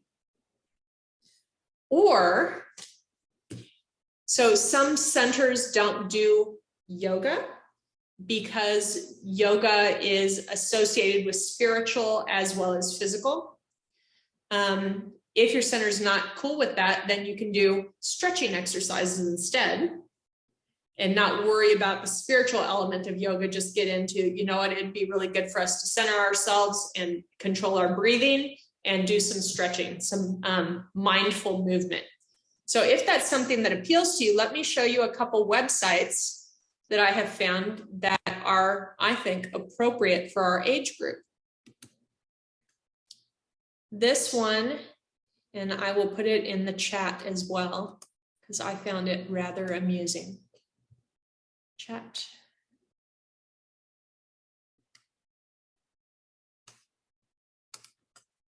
Paste. It is called Yo Re Mi, like Do Re Mi, Yo Re Mi, yoga. And we have here some different things on this site of animal poses and things you can do to help children stretch out and help them self-regulate. It talks about why you'd want to help them self-regulate. We're not getting into that right now. So downward facing dog, if you've ever been with a toddler doing downward facing dog, it is hilarious. So I highly recommend you try it just for that alone, because we all need to be amused every once in a while. But toddlers are built, if you've never noticed this before, it's like their body is divided where they have a larger head proportional to their body than an adult. So they've got some extra weight there, right? And they also fold over really easily. So if you put those two things together and do downward dog, they can almost put their head on the ground. It is very funny to watch. And so highly recommend that. But it has a video showing you how to do it, down dog with children. Tree pose. This one I thought was also a fun music and movement one. So I'll play this real quick for you so you can see what it looks like. Alicia, I'm seeing your face right now. I'm going to play it, start playing it. If you can hear it, thumbs up. If you can't, thumbs down. All right.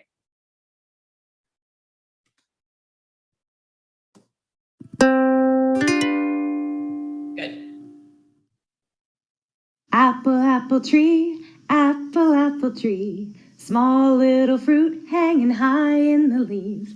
Sun shines down, they grow so round. Apple, apple tree, apple tree. 1, 2, 3, apple. 1, 2, 3, tree. 1, 2, 3, apple. 1, 2, 3, tree. Eat 'em up, yum, and spit out the seeds.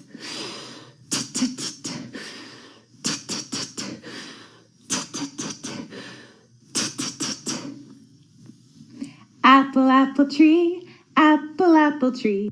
Okay, you don't need to see her do it on both sides. She does it on both sides. What is that spitting out the seed business in the middle of it? That's a controlled breathing technique. So she just incorporated it into the song. I think that that's a good song for a toddler class.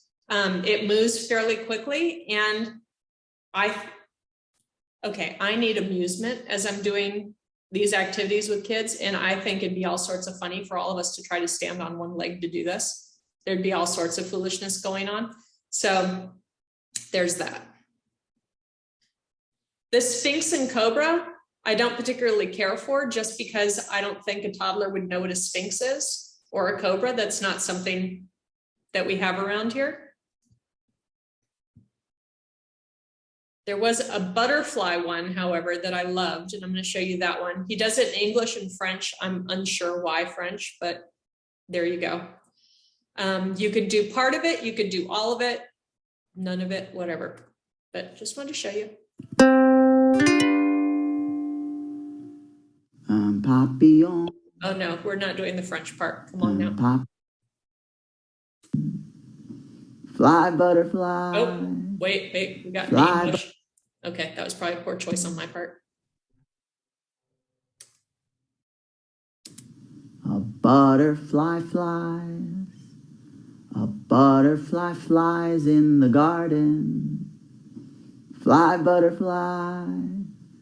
Fly, butterfly. Fly, fly, fly, fly, butterfly.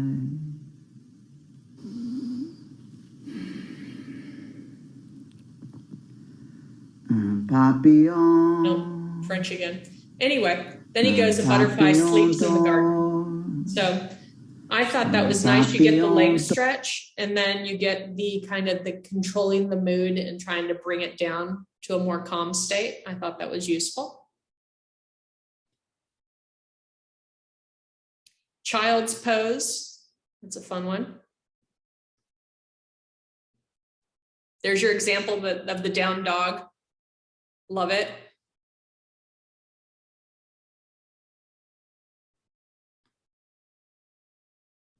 All right, other things that I can show you on here is mindful breathing. This one, I can share with you the link again, if you're interested.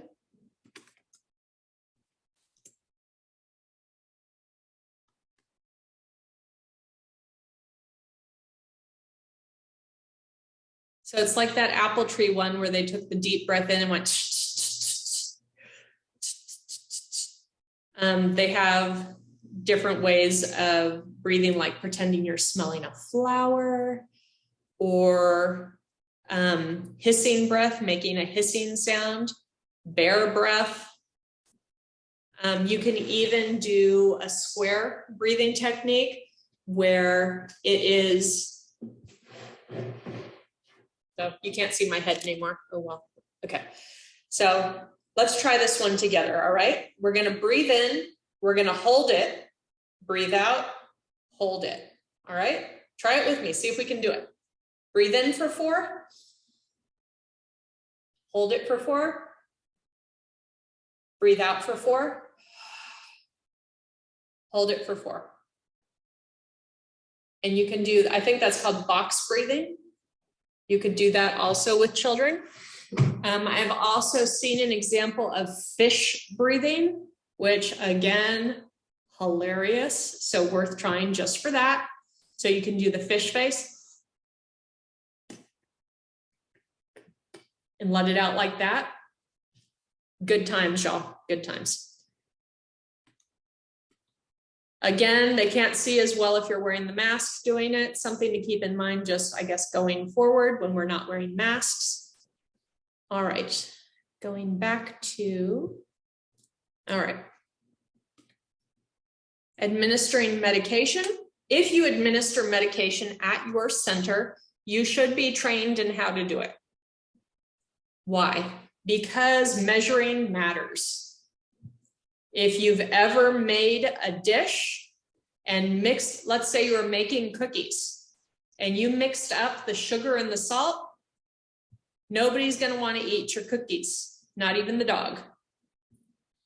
If you are making cookies and you don't put enough flour, you measure your flour wrong, you're going to have a runny mess that has baked on the bottom of the pan.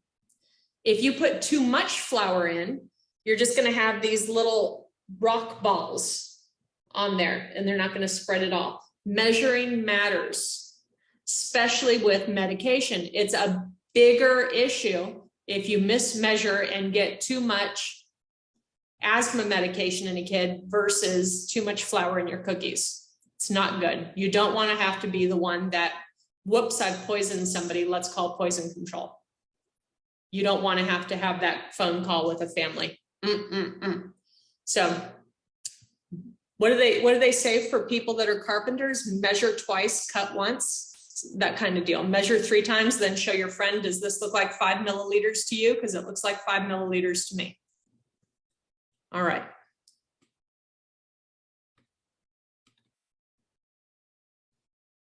Already said that first part, check and double check. You have to document when you give it to the child, who you give it to, how much. You have to make sure you store it where they can't get into it and administer it to each other, because that would be bad. All right, partnering with families is talking about if you're doing a special, let's say the coughing into the elbow thing. So let's say, you know what, we're going to do coughing into our elbow in our toddler class. Therefore, we're going to share with families, hey, we're going to start teaching your kid how to cough into their elbow. If you'd like to get in on this too, this is how you do it. This is the research that says this is why we do it. And you can share that with families so they can get on board with you. Abuse and neglect. Do I have time to get into it again? it's important. I think I will. What else do I have in here? Yep, that's the last one. So let's get into abuse and neglect. We have enough time. Alicia, I'm seeing your face. Can you give me the thumbs up, thumbs down if you're hearing and seeing it? Good. What if you could do one thing to prevent a child from suffering a lifetime of health problems like obesity, heart disease, depression, alcoholism, and substance abuse? What if you could do one thing Oops, it stopped. to protect a child from becoming an adult victim of domestic violence, sexual assault, and human trafficking? What if you could do one thing to keep a child in school, reduce their chance of becoming a teen parent, and keep them out of jail? What if that one thing was as easy as making a phone call? Without responsible adults intervening on behalf of children in danger, these are very likely outcomes for child victims of physical abuse, sexual abuse, and neglect. I'm Adam Rosenberg, child advocate and former prosecutor, and I'm here to tell you that you need to report child abuse. The Child Protection System and Children's Advocacy Centers are here to respond.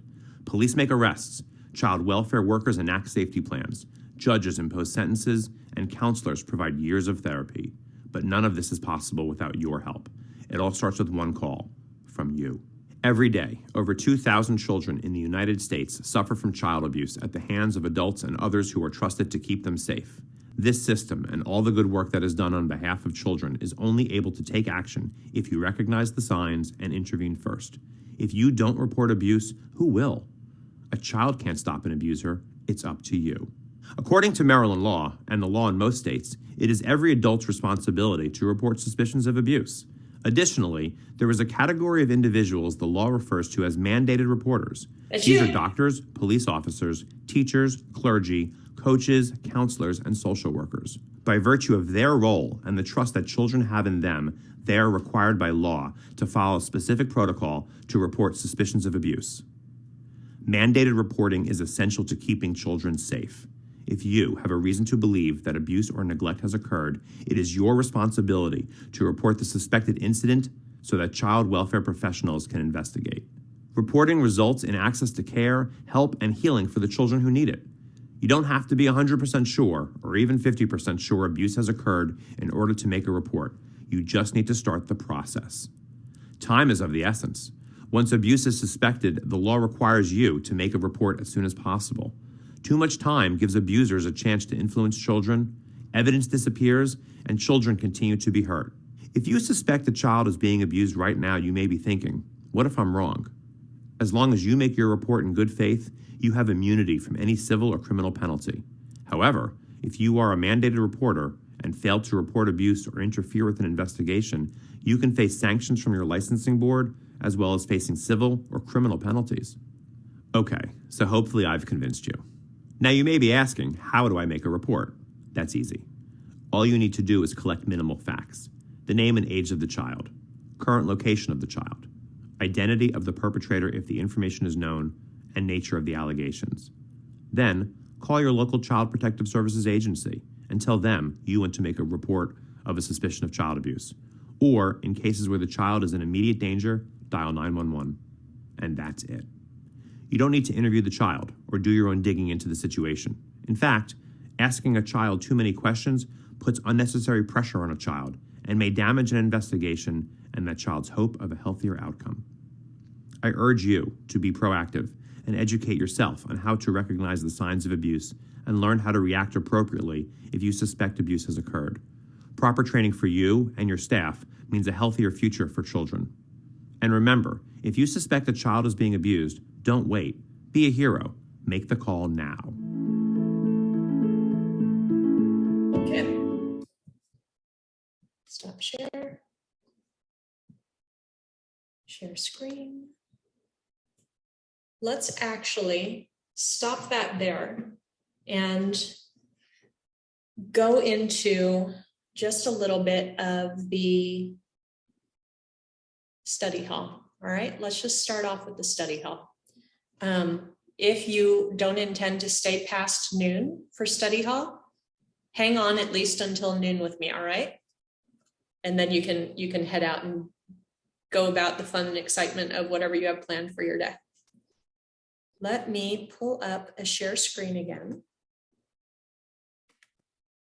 right, so I'm going to work with you starting now. Like I said, if you are not going to be able to stay for study hall, I still want us to at least talk through some of this together. I'm going to pull up a random menu from pre-K for essay that we can look at together as an example. All right, Yvette, I am seeing your face on, oh, sorry, your eyes got big right there. I'm seeing your face on screen right now. Can you please pick one of these menus that we're going to look at? We have regular, vegetarian, gluten-free, and dairy-free. Dairy-free. Dairy-free, all right. How about now? Excellent. And let me zoom in, I think, because for those of you that are on a telephone, you're probably wondering, wow, that is really small writing. All right, let's look for funsies at Tuesday.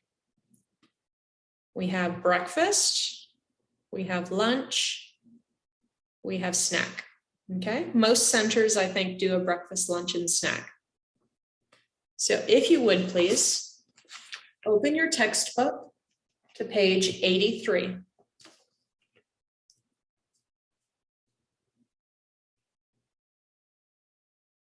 All right, looking at page 83, so remember what we're looking for to write this competency statement 1A is what are the strengths and what would we change about our menu, okay? So what's good about it, what do we like about it, and what do we not like as much, and what would we change? Does that make sense? What's good and needs fixing?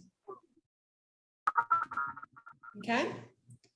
So, goodness. So we're gonna look at this, the choices that we have in the green box on page 83 and see what we can make of it. So I'm looking on page 83 in the green box. The first bullet point says offer children different foods daily, okay?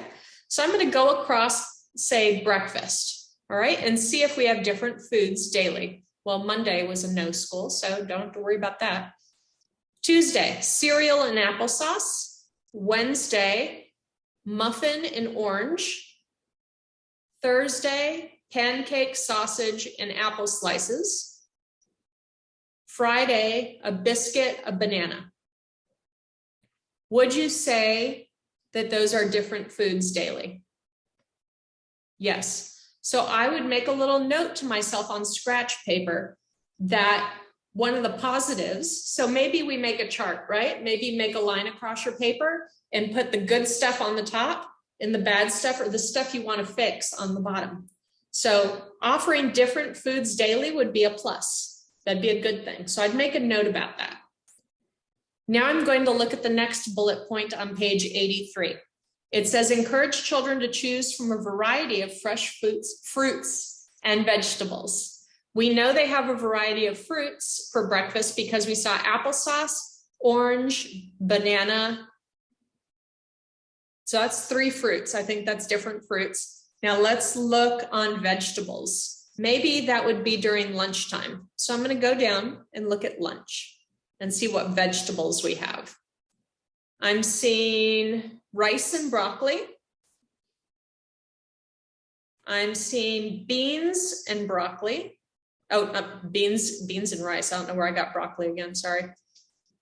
I see peas and carrots.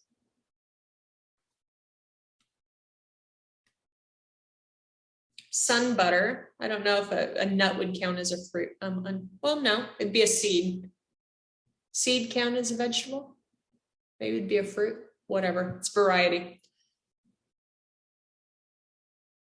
Okay, so I'm seeing apple, broccoli, pineapple, beans, rice, bananas, peas and carrots. I'm going to go out on a limb and say, yes, there is a variety. Okay, so I'm going to put in my positive section that there is a variety of fresh fruits and vegetables. Now I'm going to look at the next one on the list. Serve low or no sugar foods and foods rich in vitamin C like berries, oranges, cantaloupe, broccoli, and spinach. So I'm gonna first look for low and no sugar foods. I'm not gonna lie to you, there are some foods that would be considered higher sugar foods on here. Let's look at some examples. So on Tuesday, is there anything that's jumping out at you as a high sugar food? We have cereal, depends on the kind of cereal, right? So let's say they're doing the regular Cheerios without the honey on it. So that wouldn't be a high sugar one. You know what kind of cereal they serve at your center though. If they get Lucky Charms and it's mostly marshmallows, guess what? That's a high sugar food. Let's go down. Broccoli, rice, pineapple, milk, no. Fresh apple, dairy-free yogurt cup. Again, it depends on what kind of yogurt, right? You've seen some of the yogurts that are made with sprinkles and all that fun stuff in it. Those have higher sugar. So you need to know what kind of food you're serving the kids to be able to make that decision. I'm looking up here. Applesauce muffin, probably not. Not seeing anything on that page.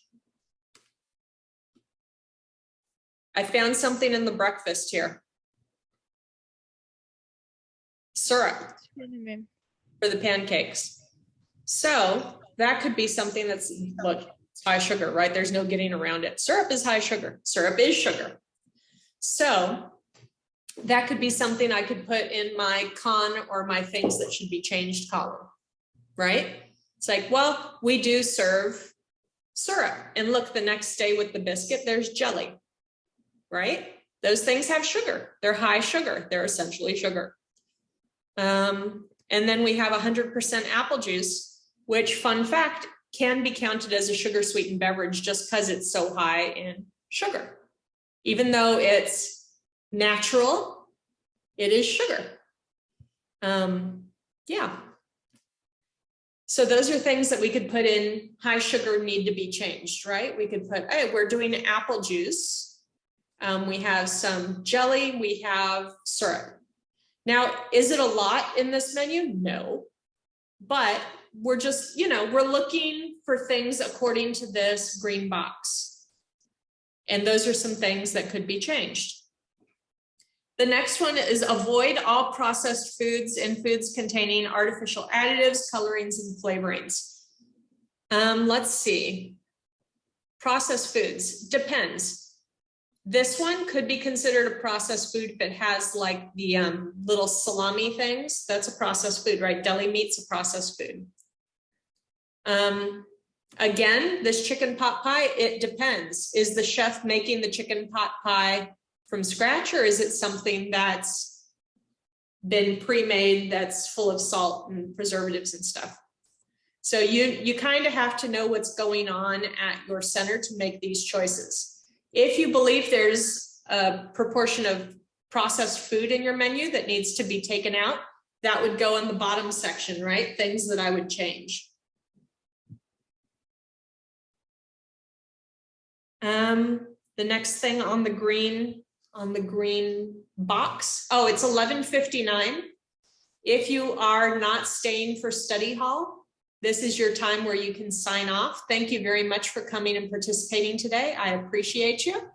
I will be sending emails to your directors and you Friday, after I check everybody's assignments to update everybody on what you have turned everybody to still do. Okay, thank you. If you want to stay for study hall and keep working on this together, then by all means, please stay. I'm gonna pull up chat too, so I can see that again. All right, brilliant. So the next one was serve foods in small portions, allow children to have seconds. So you can talk about how food is served at your center. Do you have a certain portion that each child is supposed to get? Are they reasonable sized portions for the size of the child? Also, do you allow children to have seconds if they've eaten that small portion and they're still hungry? So those are things you can put. Is it a pro? Is it a con? Do we allow the children to have seconds if they need it or if they want it? Do we feed them too much food and we're throwing out a lot of food all the time? Or do we feed reasonable portions for their age and size? The next one is, do not insist that children finish all the food on their plates. That has to do with you as a teacher in the classroom, right? So think about your teaching practices. Do you allow children to stop eating when they're finished? Or do you say, you know what, you have to eat all of your vegetables before you can have your applesauce or something like that? Okay. If you do, you need to make a note of that. The next one is reward children with your attention, not food. Don't use food as a reward or a punishment. If you do, that creates an unhealthy attitude towards food, which makes sense, right? I can tell you that I use food as a reward for myself. And if I go to the doctor and have a bad time at the doctor, guess who's getting ice cream? This girl. So it would, and when I had a really bad health scare, I ate a lot and gained a lot of weight because I was self-soothing with the food rather than other more healthy ways to deal with stress.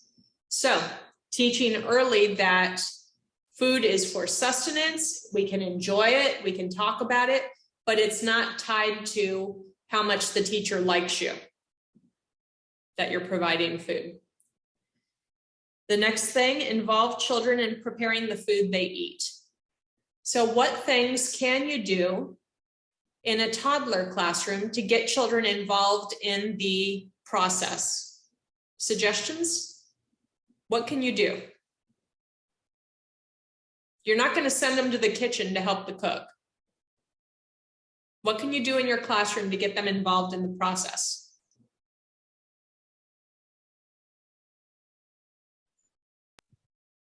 Get like the plates ready, or I don't know, just help with putting the stuff out, like the set the chairs, table. table. Yeah. Mm-hmm. Totally. Can you repeat the question? I'm sorry, I was looking at my menu. Sure. So I'm looking on the green chart. It's about halfway down under the reward thing. It says involve children in preparing the food they eat. And I was saying, what can you do normally in your classroom when it's not a special cooking activity day, but a normal day? What can you do to involve the children in the meal experience? Alicia pointed out that you could have them set the table. Okay. Okay. I think part of helping like them understand like what's good and not like, you know, healthy, and have them like wanting to eat it is maybe, I used to babysit in homes, and what I would do is like make like a plate chart and divide it, you know, like green veggies, purple fruit or whatever. And I let them like cut out pictures or whatever for vegetables or what goes here. And I let them like spin the wheel. And then that, because if it was like multiple kids in that household, I would let so-and-so pick like the fruit that we're going to eat for the day. Oh, customizable meals. That's lovely. Yeah. So I think like maybe Yeah. just I guess in like a school setting, maybe just like making a chart so that they're excited to know what they could eat or what is healthy, or Discuss to go grocery what's on the menu shopping that day. after in like dramatic play and say, okay, like Yvette, you go pick out the fruit, or you're gonna go, or Sam, you go pick out a vegetable or whatever, and just like do it in dramatic play, I guess. Yeah. All good things. You can also do small cooking activities. When I was in my 2-year-old classroom, I went to Walmart and got a big set of, they have metal butter knives at Walmart, at least they did at the time, that were like, I don't know, 50 cents, 80 cents a knife. And I felt around the different ones that they were selling and found the one that was the least offensive. It didn't have much tooth on it at all. It was just like a hard metal object that could, if you put enough force, cut something. And I brought those in for snack time, and the kids would come to the table a few at a time, because we had a free flowing snack, right? You come when you're hungry. We'd have a few come over at a time, and they'd have the apple, and I'd sit there with them while they were cutting up their apple, making sure it was the proper size. And then we'd have maybe a tortilla or something and some peanut butter or sun butter, and they could smear it themselves, and make little cooking activities like that don't involve heat are nice to get them involved in, keeping in mind choking hazards and allergies, of course. The next thing in the green chart is make mealtimes a social affair. Ask questions, lead conversations, and set a pleasant tone. This has to do really with that family style dining. Ideally, we should be sitting with our children, significant other, parents, whoever it is in the household, together to form a sense of community while we're eating. That's why food is such a big part of our holidays, is it really brings people together and forms that bond of community, having food that is shared amongst a group. So even if you're in a young toddler class, let's say you're in a young toddler class with 12 children and there's 2 grown-ups. Maybe that's not appropriate. Maybe it'd be 6 or 8, whatever. The amount of children, there's 2 grown-ups. You'd sit at different tables and you'd have a grown-up sitting at each table. Sometimes the grown-up can eat what the children are eating, off their own plate. Other times the adult just sits with them and talks about the different foods on the plate. Oh, we're having pineapple today. And I think it was Juliet that was saying that you can show them pictures of what a pineapple is. Every once in a while, you can bring in an actual whole fruit and show them what it is and cut it up in class so they can see, this big prickly thing, we're going to have it for snack. And we're just going to show you all the different parts, and let's have a cooking show kind of where they're all just clustered around watching. Whoa, look at that. Because a lot of times families cook and have the children separated watching a show or something to keep them out of trouble, right? I can't keep my eyes on you because I'm cooking right now. You go sit over there and be quiet. So they don't see the process of how fruits and veg are broken down, and it's lovely when they can. Next thing in the box says, set a good example by trying new foods yourself and making healthy choices yourself in front of the children. This is hard. Who has seen a teacher? See, I'm not even going to make it about you, right? We can play it off on somebody else. Who has seen a teacher who has their soda that they come back with after lunch that's bigger than their head, that they plop down and they work on that thing for the rest of the day while they're in the classroom, and the children see them drinking that soda all the time? It's a thing. Is that modeling healthy behavior? Unfortunately, no. The soda is delicious. It's not modeling healthy behavior. I've seen people try to play it off by putting it in a different bottle or something, that they can't tell. But really, come on, y'all. Come on. Also, that can get you in trouble, because if you put the soda, if you're traveling around the room and you put it down, guess what? Somebody's going to have a sample. So that could be a problem too. And then the last on here for my infant teachers, it says experts say that babies do not need to drink water until they're about 6 months old. Toddlers should consume 5.5 cups of food, including water from, 5.5 cups of water, including water from food and beverage. For preschoolers, they should consume 7 cups of water a day. It's best to offer small amounts of water throughout the day, than to expect a child will drink a full glass when you sit them down and put it in front of them. We know that in general, right? We do that ourselves when we say, I'm going to drink water. We get the container, like the soda, right? We get but it has to be a fancier container because it's water, and we need the extra excitement to make us want to drink it. So you get the fancier container, and all throughout the day, you're trying to work your way sip by sip through this water container to be healthy. So that's something that you can mention as well. If you offer water to your children throughout the day, then that would be a pro. If you only offer beverages during official meal times, that would be a con, something against it. Okay, so let's have a whack at creating this writing assignment. Let me pull up a different screen. Okay, brilliant. So you should be able to write it on the form that I've given you in the textbook. However, if something goes sideways and that form gets messed up, you can just type it freehand, but make sure you have a label for what it is at the top, okay? CS1A or competency statement 1A. And this is probably too small, so I need to make it bigger for you to see it.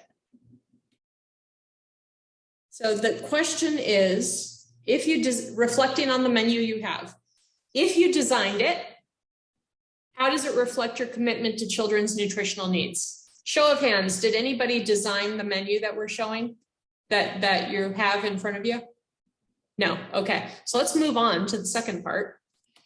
If you did not design it, so I'm going to type this part out so we can keep it in mind what we're looking at. If you did, I guess I should put the first part to reflect the sample menu and the resource.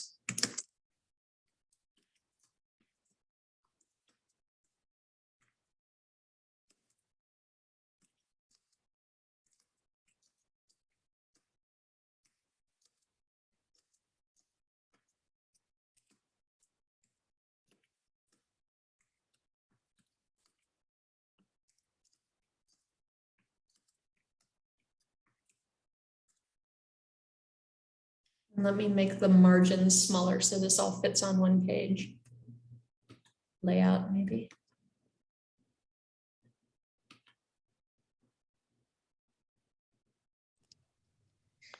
If we work for the infants, we can use the center's menu, correct? Yes. Okay.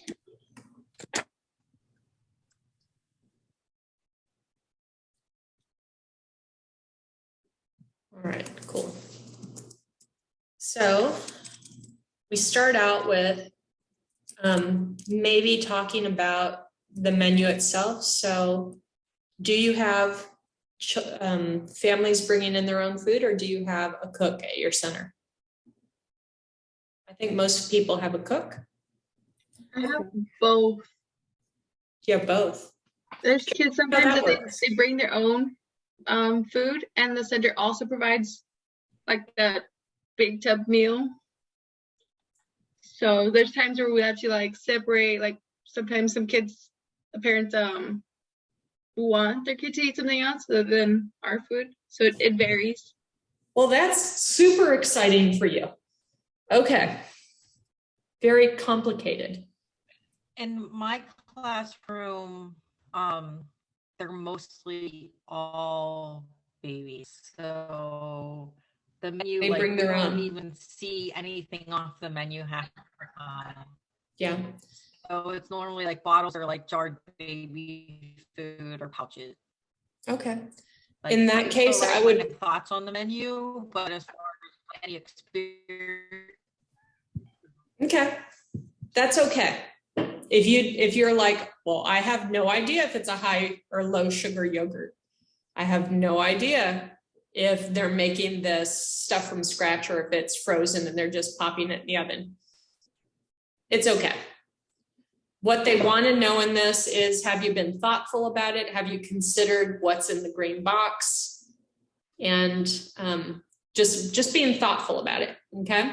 And making sure that it looks like you considered, the best practice for children regarding food, okay? So, Ms. Heather, you definitely did not design it since you don't experience it at all. Let's start with something like, and you can even mention in there. So like if it was Heather, you could say something like, the children in my classroom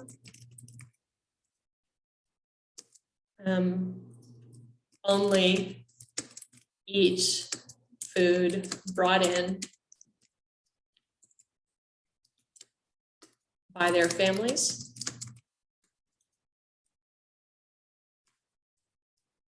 Okay, so you could start something like that and say, then, however, looking at the menu used by the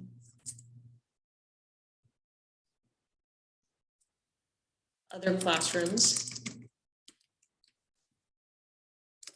I can, or I see these as the menu strengths or something like that. And then you list some of the strengths. So when we were looking at the pre-K for SA menu, one of the strengths was children are offered different foods daily. So that was the first bullet point in the green box. And then whenever I give a bullet point, I like to kind of back it up with something rather than it just looking like I just wrote the bullet points down. So I wrote the bullet point down pretty much. And now I would back that up with something from the menu. So I could say like each day there are different main meals and breakfast provided, such as enchiladas, chicken pot pie, pizza, that kind of thing. So that'd be like my backup sentence. It's like, I've made this statement. What is my proof? Boom. Does that make sense? So you want it to look like you've looked at a menu rather than just going down the list and writing your bullet points out. So that's the first one. I would write at least 2 pros and at least 2 cons. You can do 3 if you want, but at least 2 would be good. Another pro are the variety of fruits and vegetables, definitely. A variety of fruits and vegetables are provided during the week. And then I'm going to put my supporting sentence like right after this comma, such as broccoli. I saw beans in there. Beans, apples, pineapple, banana, and oranges.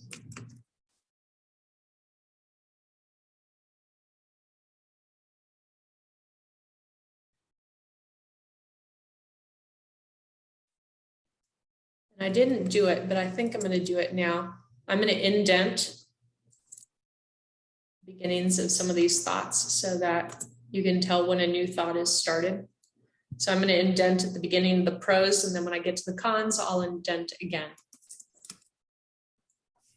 Let's see, what's another thing? Oh, we can talk about the family style. Meal times are a social affair. All teachers sit with children while eating and discuss their day and the foods they are eating. Okay, so those are my 3 pros, my 3 strengths. So I have offered different foods daily as strength number 1.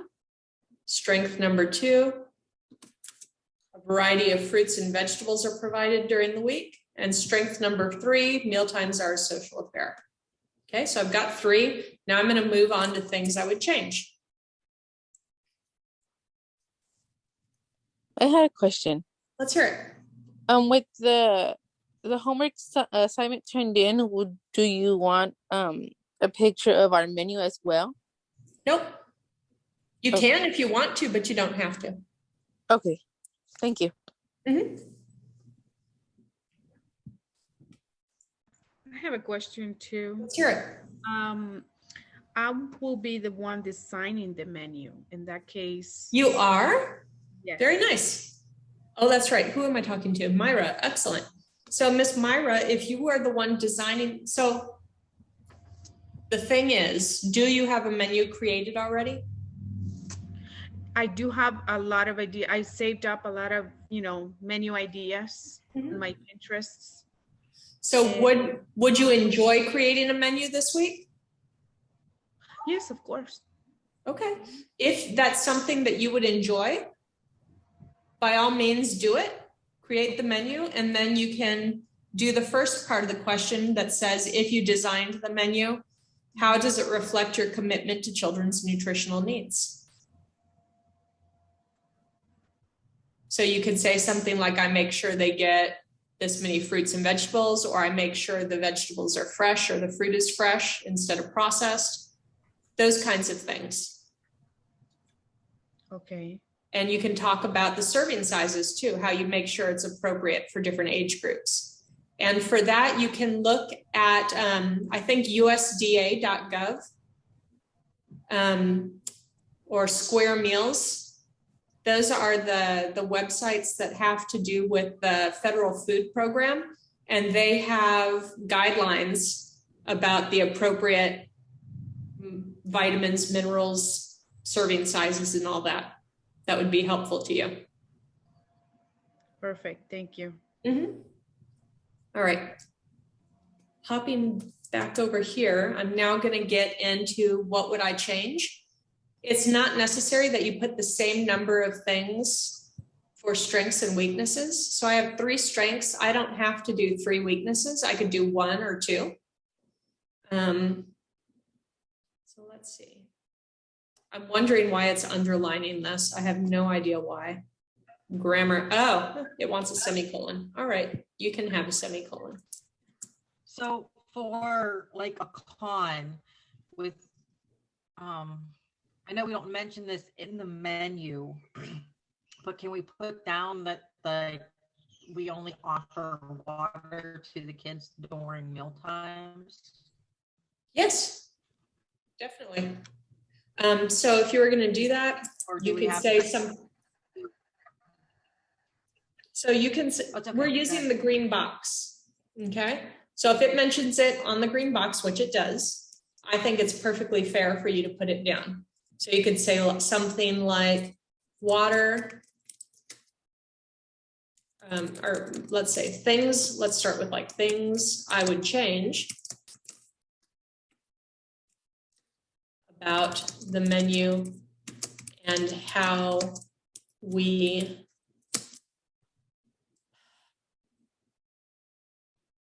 talk about how we do food with children, how we serve food to children are, and you could either do something like that or a period. Fun fact, they're not checking your grammar on this. It's not part of it. So I'm not going to fret overly long over that sentence, which I know is not grammatically all the way there. All right. So you mentioned, yeah. Sorry, you can continue with that, and then when you're finished, I'll ask. No, I'm gonna forget. All right, go. Sorry. So with me, it's a proportion. Some kids are picky and don't eat everything that's put onto the plate and ask for more. How would I explain that as a con?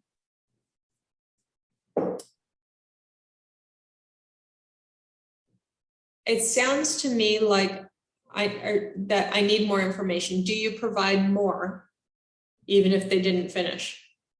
I do, but because, like, say there's peas, spaghetti, and like peaches, If they're not eating Everything. nothing, then I look for a supplement. Like if a parent brings in like another snack or something, just so I know that they intake something.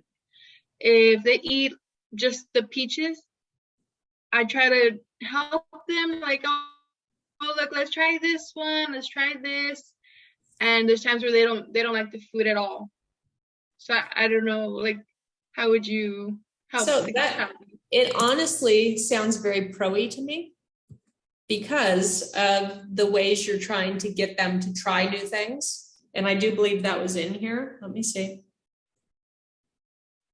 Set a good example by trying new foods and making healthy choices. So if you're noticing the kids aren't trying things, maybe it's you talking to the director and saying, can I start getting a small portion of everything as well for me to eat in front of them? And try it and talk through, oh, these are peas and carrots. I know that carrots are really sweet. I'm going to have my carrot first. That is sweet. It's a little squishy. What do you think about it? Do you think it's squishy, Heather? You know, and Heather's just like, no, I don't know. But maybe, you know, if you get Myra that's saying, you ask Heather and Myra says, I'm trying it and I think it's good. Heather's like, well, I don't want to be left out. Let me try it. And maybe Heather spits it back out, whatever, but she's trying it, right? And for new foods, there's a certain number of times children have to be exposed to a new food and try it before they like it in general, unless it's that soda, in which case, first time. So you could say something about the setting a good example about trying foods as a pro. You could also, if you were feeling conny about it, or something to improve, you could say like the menu currently, the menu is mostly processed food where the vegetables are all canned. And that's something that happens frequently because it's very easy to do. And most children enjoy a good squishy pea. You know, so it's a win-win for somebody that's in the kitchen. But that's a con because it talks in here that processed is less desirable than fresh. So you could put, you know, currently the menu is mostly processed food. All the vegetables are canned, or most of the vegetables are canned. I believe it would be better to bring in fresh seasonal fruits and vegetables.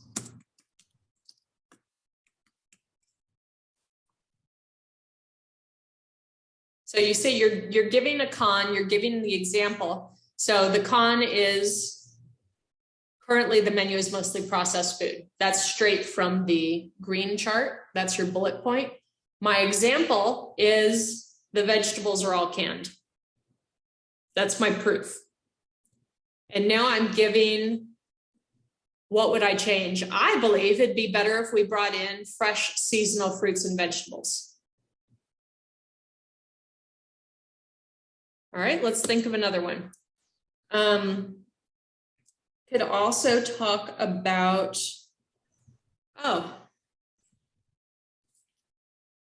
before COVID, we would serve the food family style, where everyone passed bowls and selected how much to eat. Now we are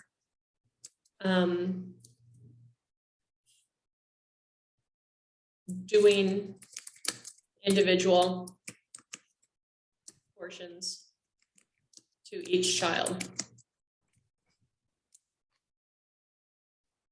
So that's something that we had to do at pre-K for SA. We used to do the passing, but when you pass the bowl of peaches to 10 kids, guess what? 10 kids have breathed on it. So that wasn't a good choice right now. So we've gone to individual portions and they just get their plate with stuff already on it. So that is a con according to the green box. And I could stop right there. I don't have to put a conclusion on it. I could put a conclusion, but I don't have to. Let me look real quick. For CS1A, do I need to make the introductory paragraph? So for I've only been working at my center for a year, and I don't know if they used to do the family style, but can I like rephrase that word saying that we serve individual portions to each children, but I would like it to be family style type? Yeah. Okay. And if you said for your backup for why you want to do family style, you could say something like it helps with their language skills, their math skills, and their social skills.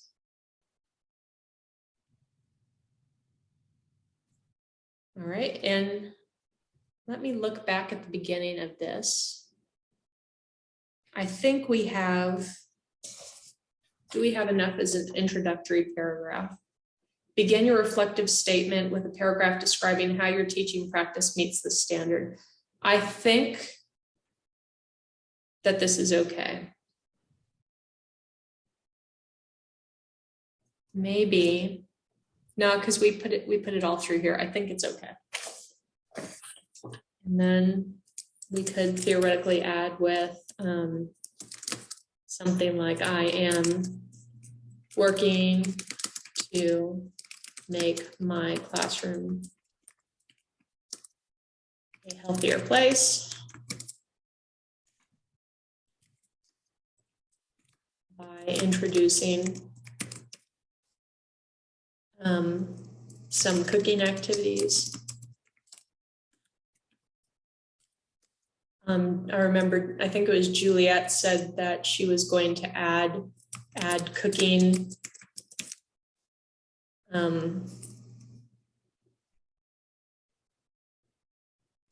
to pretend play or dramatic play. And maybe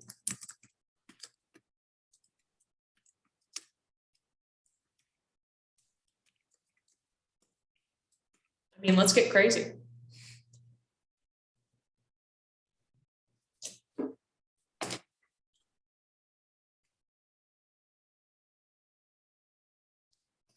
So I have been in classrooms, toddler classrooms, where they did a vegetable garden, and we planted tomatoes. And we had one child in particular who was the guardian of the tomatoes, and he would go out there and sit in front of the tomatoes or squat down and just kind of stare at them, just waiting for them to get ripe. And if any of the other kids came along and wanted to like pluck one of the green tomatoes, he was like, no, can't pluck it yet. It's not ready yet. Can't do it. Don't touch it. So rather cool. All right. Ladies, I believe that gets CS1A done.